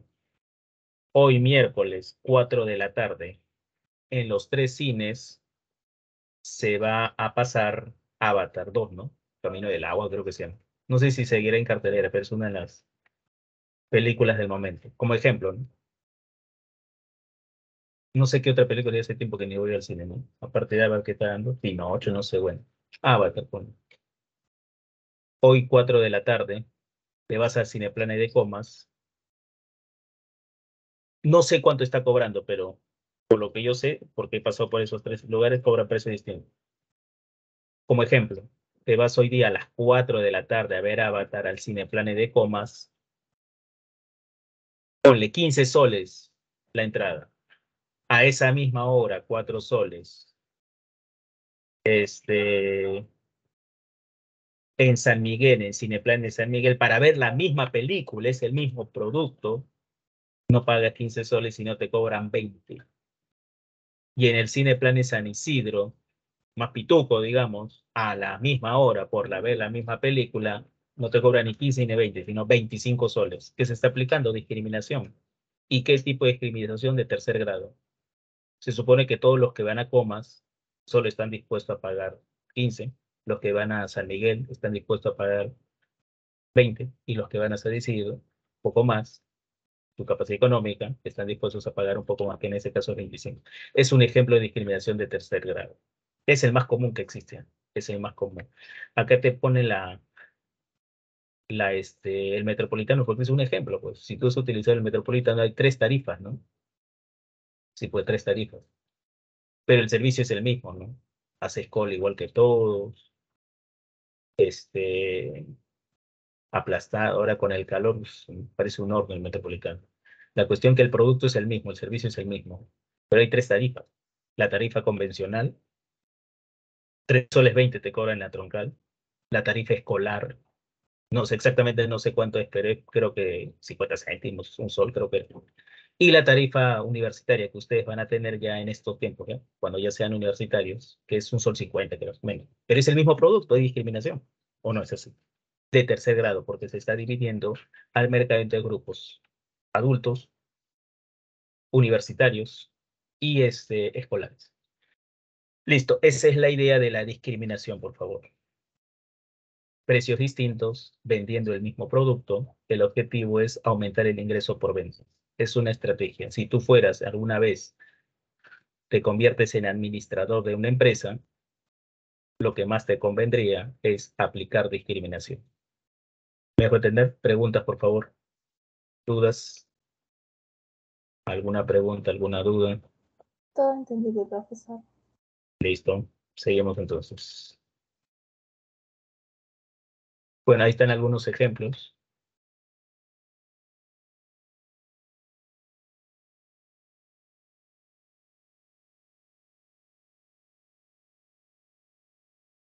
Ahora seguimos hablando del precio. El tema es el precio, ¿eh? El tema es el precio. Y ahora hablaremos de control de precios. Cuando hablamos de control de precios, en primer lugar, por favor, desde la semana pasada, al unísono todos, si te da vergüenza hablar y prender tu micrófono en el chat, todos, ¿ah? Cuando llegue a 3 lo dicen. ¿Quién determina el precio? 1, 2, 3. O enciende tu micrófono en el chat, al toque, todos, todos, todos, todos. A ver si quiero escuchar interferencia. ¿Qué? El mercado. El El mercado. mercado. Muy bien. Esa es la idea. El mercado a veces es cruel para algunos, ¿no?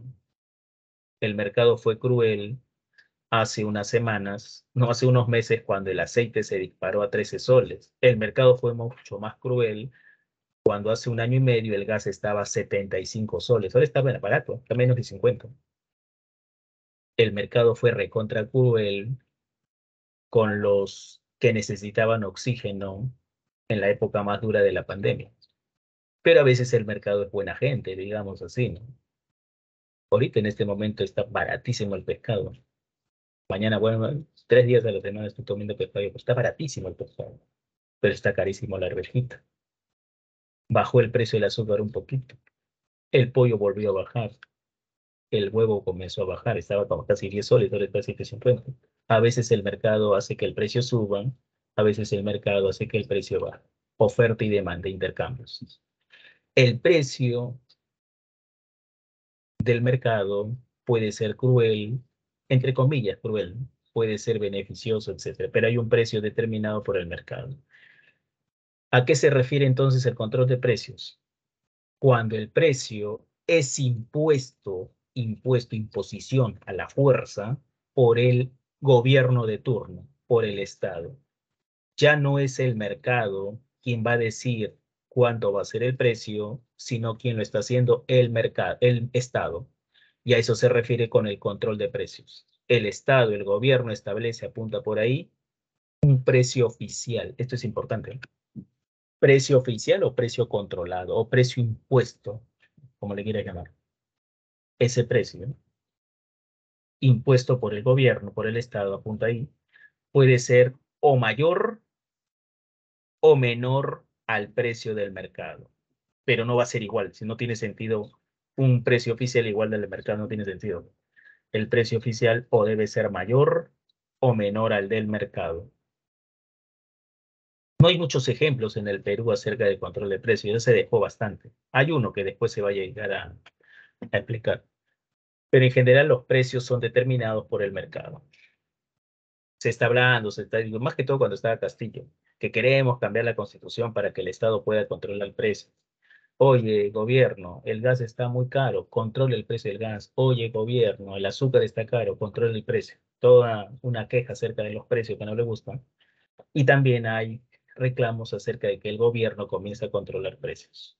Pero la economía tiene una respuesta, la teoría económica tiene una respuesta. Y dice que al final el control de precios aparentemente va a beneficiar a la sociedad, pero al final la sale perjudicando. Por eso la teoría económica se opone, no es que se opone, demuestra que los controles de precios son perjudiciales para los agentes económicos. ¿Correcto? Bien. Esos precios oficiales, ese control de precios, puede hacer a la fuerza que el precio sea mayor o menor. ¿Se acuerdan de ese gráfico? En el punto de intersección, te expliqué este gráfico la semana anterior, en el punto de intersección, ¿qué teníamos, por favor? En el punto de intersección de la curva de oferta y demanda, ¿qué teníamos? Equilibrio.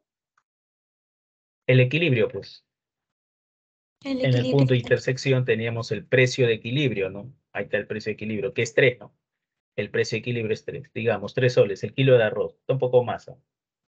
El kilo de arroz es 3 soles. ¿Quién no lo ha determinado? El mercado.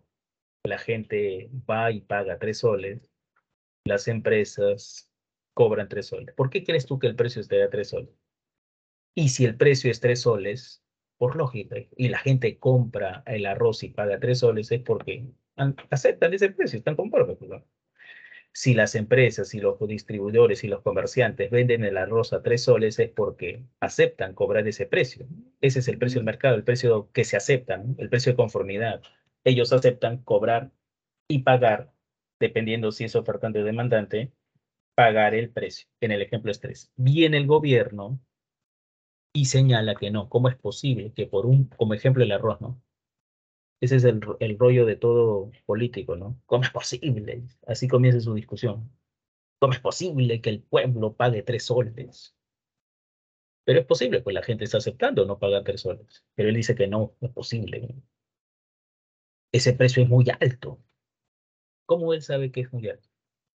Si la gente está dispuesta a pagar. Bueno, la idea que este señor gobierno político, Estado, digamos, dice, no, muy caro. A partir de mañana, por decreto, por norma, la fuerza, impongo que el precio sea ¿cuánto? 2 soles.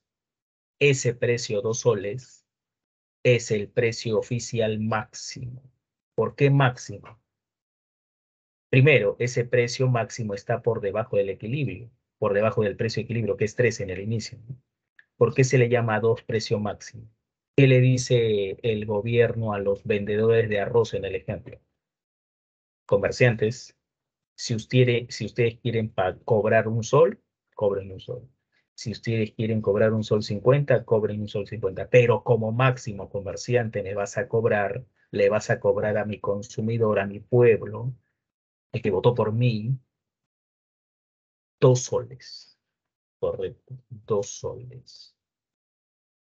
El gobierno está imponiendo un precio máximo. Le está obligando a cobrar como máximo 2, por debajo del equilibrio. ¿Qué va a generar ese precio máximo? Escasez, pues. ¿Por qué? ¿Por qué? Porque a la fuerza les estás obligando a los vendedores a cobrar menos.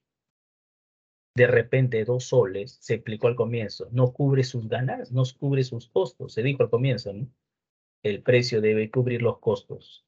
Si la empresa quiere ganar algo, el precio debe cubrir sus costos. De repente, ahora el gobierno le hace cobrar 2, le obliga a cobrar 2 y de repente 2 soles no cubre su costo, ¿no? ¿Qué va a querer hacer el ofertante? Va a tener menos incentivos de vender arroz en el ejemplo. Y esconde el arroz, almacena el arroz. No le conviene vender tan barato, pues, no cubre sus costos. Y se genera escasez. La gente va al mercado y no encuentra la suficiente cantidad de arroz. Pero por lo bajo, clandestinamente, a escondidas, como se dice, se sigue vendiendo el arroz. Y la gente, como ve que en el precio normal hay escasez, va a estar dispuesta a pagar mucho más. Al final, el gobierno quiso beneficiar al consumidor, lo perjudica, porque al final va a pagar mucho más en el mercado negro, en el mercado ya que no está controlado, ¿no? ¿Me dejo entender? El gobierno quiere beneficiar al consumidor, lo sale perjudicando. Esas son las consecuencias de los precios máximos. Por eso que la teoría económica señala que los precios máximos, aparentemente, profe, pero a buena hora que el precio disminuya, sí, pero una cosa es que disminuye el precio de equilibrio por el mercado y otra cosa es que el gobierno te obligue a cobrar 2 soles. ¿Me hago entender? Preguntas, por favor. Entonces genera ineficiencia el precio máximo, escasez más que todo.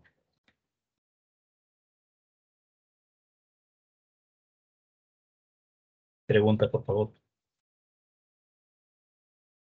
Todo se entiende, profe.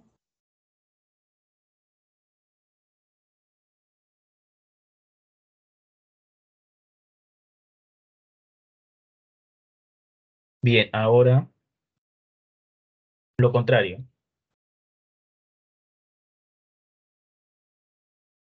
Ahí está, el precio establecido por el gobierno debajo del precio de equilibrio. El objetivo es beneficiar a las personas, al final las perjudica, pues, ¿no? ¿Por qué? Porque la gente contenta va a ir al mercado creyendo que va a pagar 2 soles, gracias al gobierno, pero se da cuenta que no hay arroz en el mercado.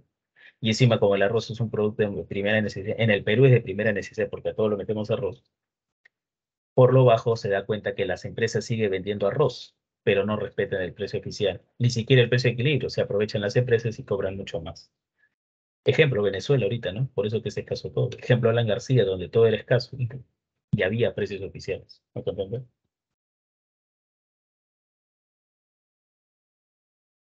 No funciona. Lamentablemente, no funciona. Intuitivamente parece, sí, bacán que el gobierno haga que el precio sea menor, profe. Si el problema es que el precio es alto, que el gobierno lo baje. Intuitivamente parece correcto, pero si nos ponemos a profundizar acá, resulta que llegamos a todo lo que les acabo de explicar, ¿no? Y al final nos damos cuenta que es ineficiente que el gobierno aplique esto. ¿Me hace entender? Dudas, por favor.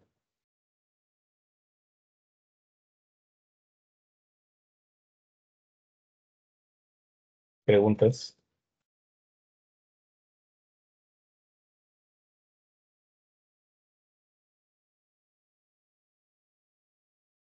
Bueno, seguimos.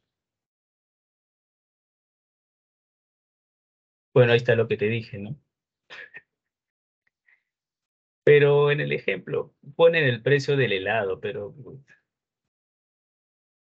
en primer lugar, el helado ya está bien, pues, pero mejor hubiese sido el arroz, el azúcar. Pero el helado es un producto de primera. ¿Dónde funcionaría esto? ¿Dónde funcionaría esto? ¿Dónde el gobierno debe intervenir? Al final sabemos no funciona, ¿no? No funciona. Pero ¿dónde crees que el gobierno interviene? ¿Cómo es posible que la gente no pueda comer helados?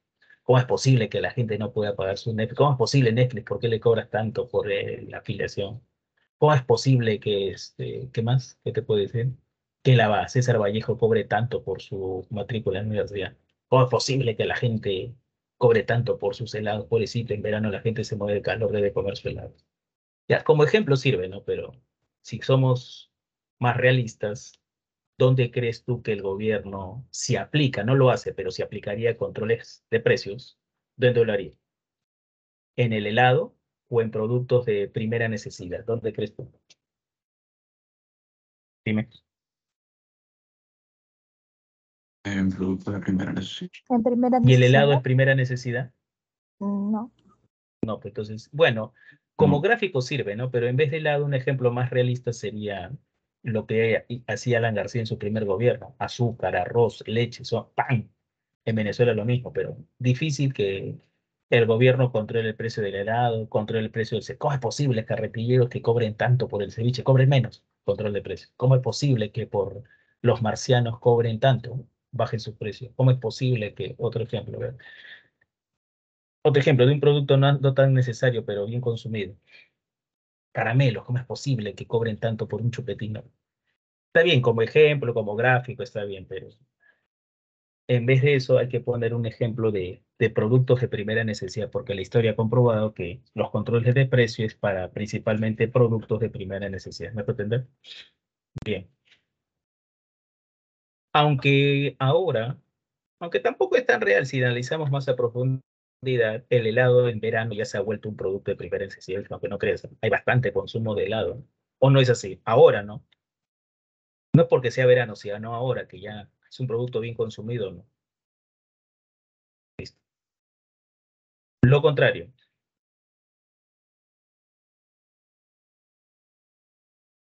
Precio mínimo. En este caso, el gobierno establece un precio mayor al de equilibrio. El gobierno establece un precio mayor al de equilibrio. Y es para, en el caso anterior, con el precio máximo, con un precio menor al de equilibrio, en el caso anterior, ¿a quién se quería beneficiar? ¿Al comprador? ¿O a quién se quería beneficiar? Al final lo sabemos que no se beneficia, sale perjudicado, pero el gobierno ¿a quién quería beneficiar en el caso anterior? Al Vendedor, comprador. consumidor. Bien, en el caso anterior, comprador, vendedor, Comprador. comprador. Sabemos que al final no le Comprador. beneficia, no funciona, ¿no? En este caso, en el precio mínimo, se quiere beneficiar, se quiere favorecer, se quiere ayudar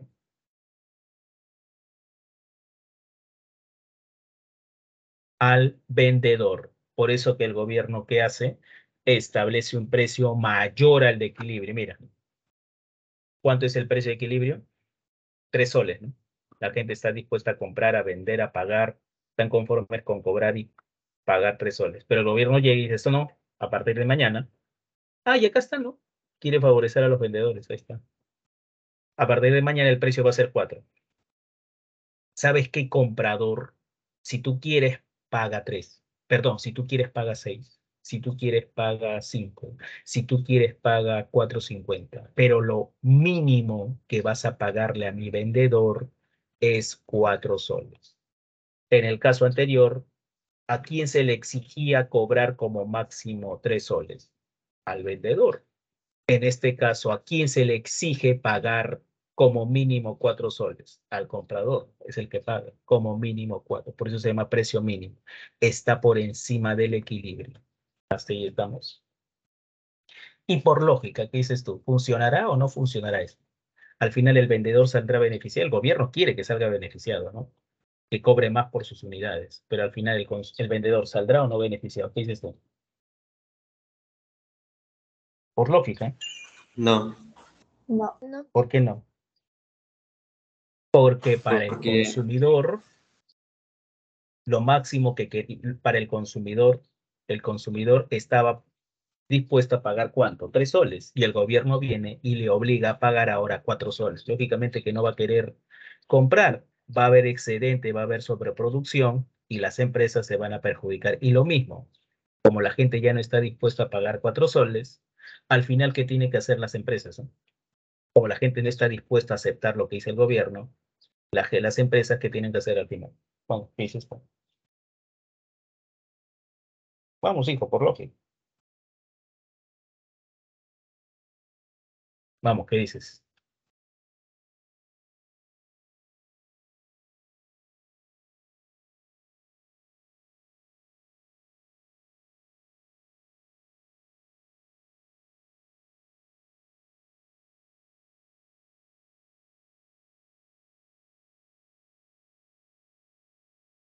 Los ofertantes, perdón, en este caso los consumidores no van a estar dispuestos a pagar tanto, no va a estar dispuesto a pagar 4 como mínimo.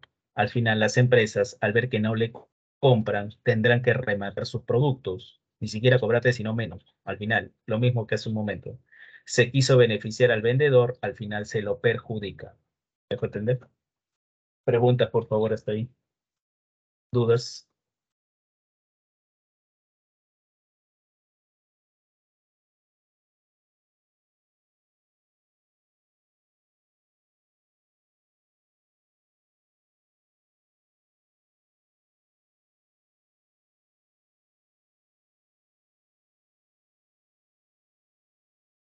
Ahí está, pero completo, ¿no? El excedente o, en este caso es sobreproducción más que excedente.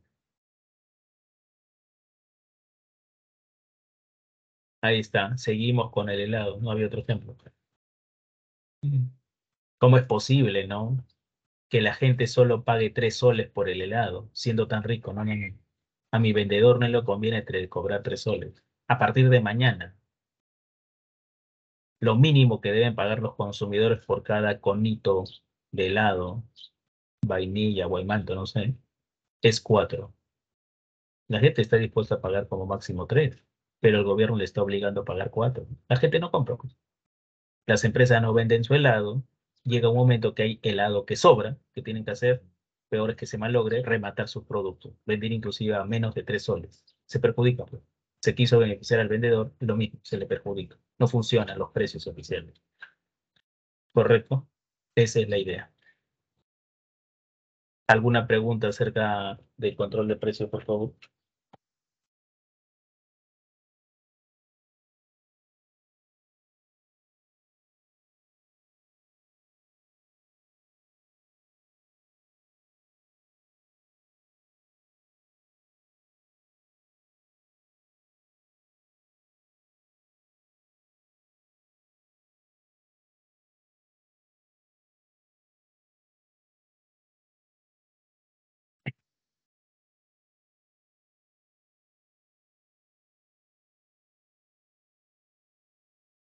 Bien, la distribución. Distribuir significa repartir. ¿Repartir qué? El dinero de las ventas. Una empresa vendió productos valorizados en 1.000.000 de soles. Ese dinero, como ejemplo, es el que será repartido, distribuido entre quienes, entre los factores productivos, entre los recursos necesarios para producir, ¿se acuerdan? ¿Cuáles son esos recursos necesarios para producir? Recursos naturales, mano de obra, trabajo, el que proporciona el capital, el empresario, ¿no? El que administra, el que organiza la producción, el que se hace responsable de ella. Y el Estado el que regula. Entre ellos se va a repartir el dinero de las ventas. Como ejemplo nada más, ponte una empresa que vendió productos por 1.000.000 de soles. Ese 1.000.000 de soles se queda con la empresa mana. ¿Qué tiene que hacer la empresa? Algunos creen lo siguiente, algunos creen no. De ese 1.000.000 de soles, la empresa saca su ganancia y lo que le queda reparte. Eso no es así, es al revés. La empresa por ley está obligada primero a cubrir sus costos de producción. Se señaló la vez pasada, la semana anterior en la oferta. ¿Cuáles son esos costos de producción? De ese 1.000.000 de soles, una parte tendrá que ir a pagarle al que proporcionó los recursos naturales, ¿o no? Si es una empresa que fabrica muebles, al que le proporciona la madera. Si es una empresa que fabrica acero, al que le proporciona el hierro. Si es una empresa que, digamos, produce harina, al que le proporciona el trigo. Tiene que cubrir ese costo, ¿no? En este caso, factores productivos, tierra, recursos naturales. De ese 1.000.000 de soles tiene que sacar para pagarle a trabajadores, salarios. Tiene que pagar al capital, intereses. Esos son los costos de producción, recursos naturales, trabajo, capital. A la naturaleza se le paga renta, al trabajo salarios, al capital interés. Eso se vio también la semana pasada en el flujo circular. Bien, listo. La empresa ya cubrió sus costos, pero hay una parte del dinero que se tiene que ir para el Estado, impuestos. Y si de ese 1.000.000 de soles se repartió, si la empresa, porque a veces no le queda a la empresa, no necesariamente toda empresa va a ganar, a veces pierde, a veces sus ingresos no cubren sus costos, ¿no? ¿Correcto? Y si a la empresa le queda algo, ese algo se llama ganancia. Después de haber pagado rentas, salarios, intereses, después de haber pagado impuestos, lo que le queda a la empresa se conoce como ganancias. Y así se ha distribuido el dinero, los ingresos por ventas, producto de la producción, porque antes de vender se tiene que producir, ¿no?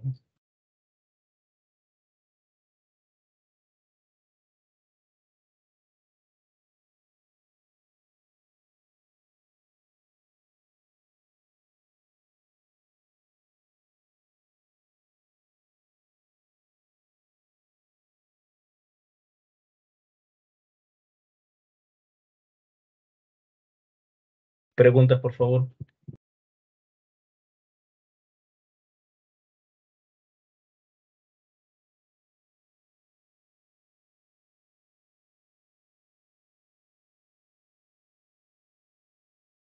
¿Alguna pregunta, alguna duda?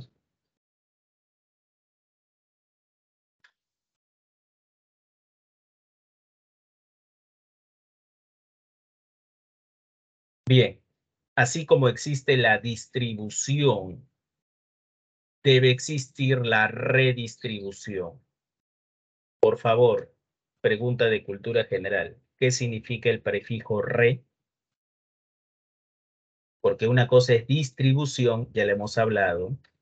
¿Quién realiza la distribución? El mismo sector privado, las mismas empresas, en base a lo que diga el mercado. Profe, ¿qué significa que en base a lo que diga el mercado? Que si es más escaso conseguir madera para fabricar muebles, al que le vende madera, la empresa le tendrá que pagar más o menos. Si es más escaso conseguir madera, si la madera es más escasa, es más difícil de conseguirla, la empresa que fabrica muebles, para conseguir esa madera, le tendrá que pagar más o menos al proveedor de esa madera. Vamos, ¿qué dice? Más, pues, correcto. Más. ¿Qué pasa si es más difícil? Por ejemplo, por ahí hay una pregunta, no, pero en el otro ciclo.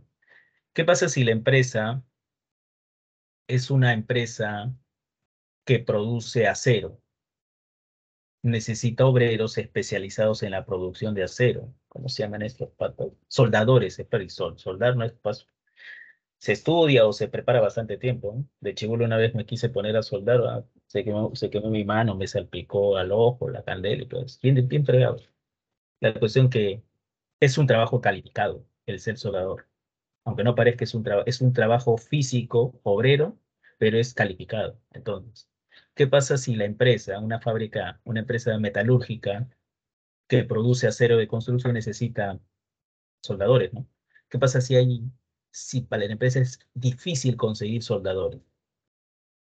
Para asegurar la contratación de soldadores, ¿qué tiene que hacer la empresa? ¿Pagar más o pagar menos? Dices tú, ¿ese salario debe ser mayor o menor? ¿Qué dices? Por lógica. Mayor. Mayor, ¿no? Correcto. Lo contrario, ¿qué pasa si es abundante la producción de madera? A la empresa que fabrica muebles, ¿le va a salir más barato o más caro conseguir esa madera?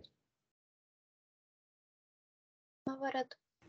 Por esa razón, la distribución la realiza la empresa. La empresa es la que reparte el dinero, pero en base a las leyes del mercado.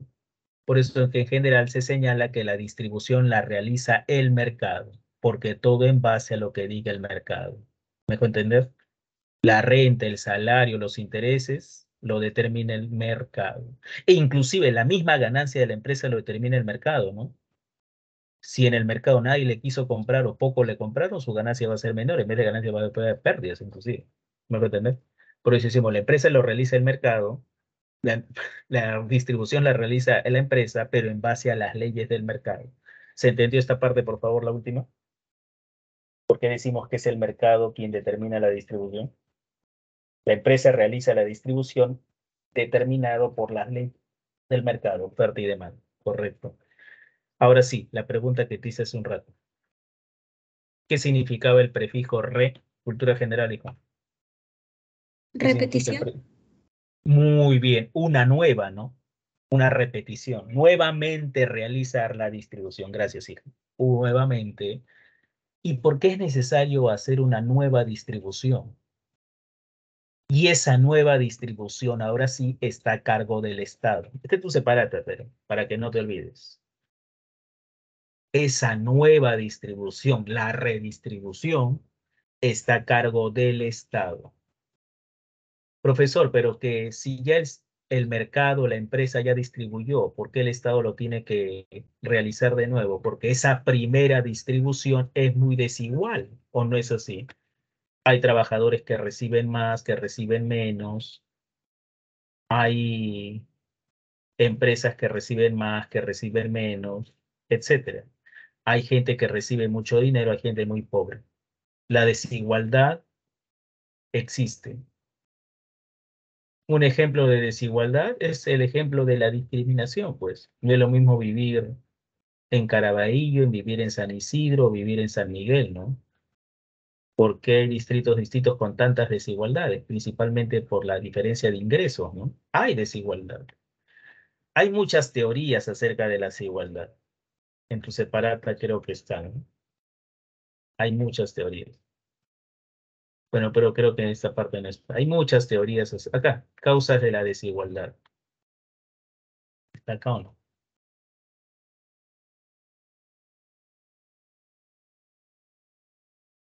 Bueno, no lo han puesto en la diapositiva, pero está por favor en la separata. Siempre lean también la separata. ¿Tienen la separata a la mano? Abre el archivo, por favor, ¿bien? Abre el archivo de esta semana, ¿no? Del boletín, no la diapositiva. El boletín sí tienen, ¿no? Sí tienen el boletín. ¿No? Abran, por favor. ¿Y qué página está? En la página 3.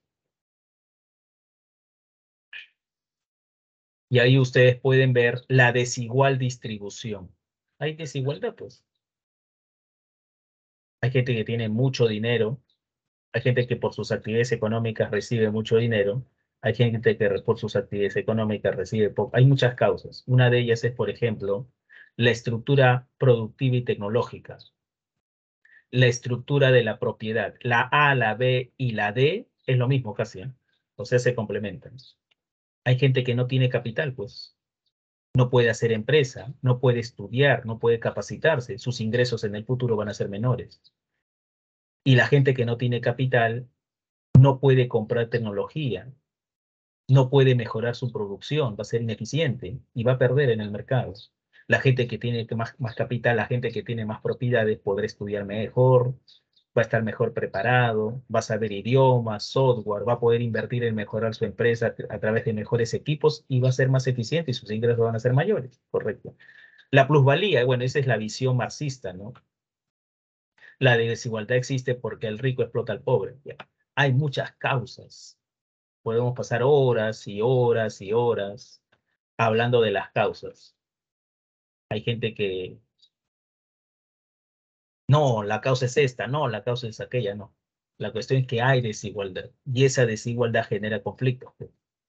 Por ejemplo, los conflictos de ahora, tú sí, son profes se quejan por gusto, pero mucha gente se queja principalmente porque esa distribución no le ha beneficiado, pues. ¿Cómo es posible que en mi región haya un montón de minas grandes, se llevan un montón de plata y a mí no me llega nada? Hay muchas razones. Muchos le dan, profe, pero el culpable son los gobiernos regionales que se tiran la plata. No sé, sí, ya puede ser, pero esa gente se queja. Hay desigualdad.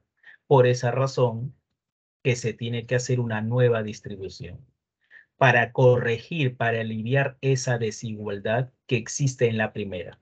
Volvamos, la primera distribución o la distribución es desigual. El Estado tiene que intervenir para aliviar, para disminuir la desigualdad, para ayudar a los más necesitados, cobrando más impuestos a los que más tienen y trasladando esos recursos a los que menos tienen, a través de, primero, subvenciones. Repito, el Estado tiene que trasladar dinero a los que menos tienen, a los que han salido desfavorecidos por la distribución. ¿De dónde saca esa plata? De los que más tienen, de los que han salido beneficiados por la primera distribución, a ellos les cobran más impuestos para repartirlo entre los que menos tienen. Por eso se llama redistribución. ¿Hasta ahí estamos?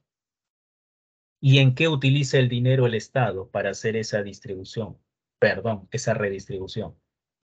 Lo utiliza en subvenciones, en ayudar a empresas. La subvención es ayuda a las empresas para financiar proyectos de las empresas que no tienen recursos, pero son proyectos muy innovadores. El más claro ejemplo, ojo, a veces ese proyecto tiene éxito, a veces no, pero ya se intentó siquiera, pues, ¿no? Alguno dirá, profe, pero al final no se consiguió nada, sí, no se consiguió nada, pero vale el intento en este caso, porque era necesario. Imagínate si hubiese tenido éxito ese proyecto, ¿no? ¿Y cuál es el proyecto? El más claro ejemplo, cuando se inició el COVID, el gobierno invirtió, le dio dinero a muchas empresas farmacéuticas peruanas para iniciar un proyecto. ¿Y cuál era el proyecto? Iniciar la investigación para con el tiempo descubrir una vacuna peruana. Nunca se llegó a, aunque dicen que sí, que hubo una, no sé, La cuestión que no tuvo éxito, pues. Profe, entonces se perdió esos 5 millones. Bueno, sí, podrás decirlo, pero sí, a veces se gana, a veces se pierde, ¿no? Pero imagínate que se hubiese conseguido resultados. Ya no hubiese sido necesario comprarle la vacuna a China, a Rusia, no sé, y encima el Perú hubiese vendido vacunas y mucho dinero hubiese llegado al Perú, pero bueno, pero esa es la idea. Se quiere apoyar a las empresas para iniciar proyectos que les sirvan a la sociedad, vacunas, la construcción de proyectos de infraestructura en la sierra, en la selva, fomentar proyectos agrícolas para que al final de un tiempo haya mayor producción de alimentos y con el tiempo los alimentos bajen de precio, etcétera.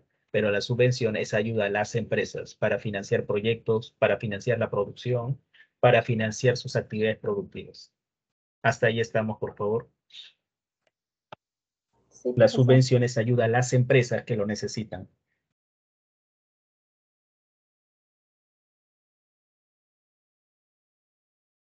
Lo que pasa es que en nuestro país hay mucho talento, pues, pero muchas ideas innovadoras, emprendedoras, ¿no? Y se necesita financiamiento. A veces no se consigue el financiamiento privado. Entonces, en algunos casos es necesario el financiamiento público, necesariamente, ¿no? Profe, pero al final no resultó. Sí, pues hijo, no resultó, pues, ¿no? Se perdieron esos 5 millones. Bueno, se perdieron entre comillas, pero se intentó hacer las cosas, ¿no? Peor es que esos 5 millones se destine a construir un monumento que no sirve para nada, ¿no? Pero hubiese sido destinar esos 5 millones a que aumentar el sueldo de los congresistas en pedazo de nada, ¿no? En este caso no resultó, pero vale el intento, porque si hubiese resultado hubiese tenido mucho éxito. A veces se gana, a veces se pierde. Pues. ¿Está bien? Hasta ahí estamos. Ojo, y eso, muchos de ustedes van a ser administradores, ¿verdad? Todo negocio, todos los negocios no son exitosos. De cada 100 negocios, 90 desaparecen, quiebran y solo 10 tienen éxito, por si acaso. Así que, y pues sí, para esto, ¿no? Con mayor razón. A veces se gana, a veces se pierde. Pero sí, si hubiese tenido éxito, esos 5 millones, hijos, se hubiesen multiplicado por 1000, por 1 millón, por todas las ventas de vacunas de origen peruano. Imagínate, hubiésemos sorprendido al mundo, ¿no? Imagínate una vacuna contra el COVID made in Perú. Mejor que la porquería china que nos vendieron. No quiero maletear. Bien, esa es la idea. Preguntas, por favor. Dudas. Bien, seguimos entonces. Oye, volvemos de acá un ratito, ¿eh? Vamos a receso y volvemos de acá un ratito, por favor, ¿ya? De acá un momento volvemos, ¿ya? Vayan a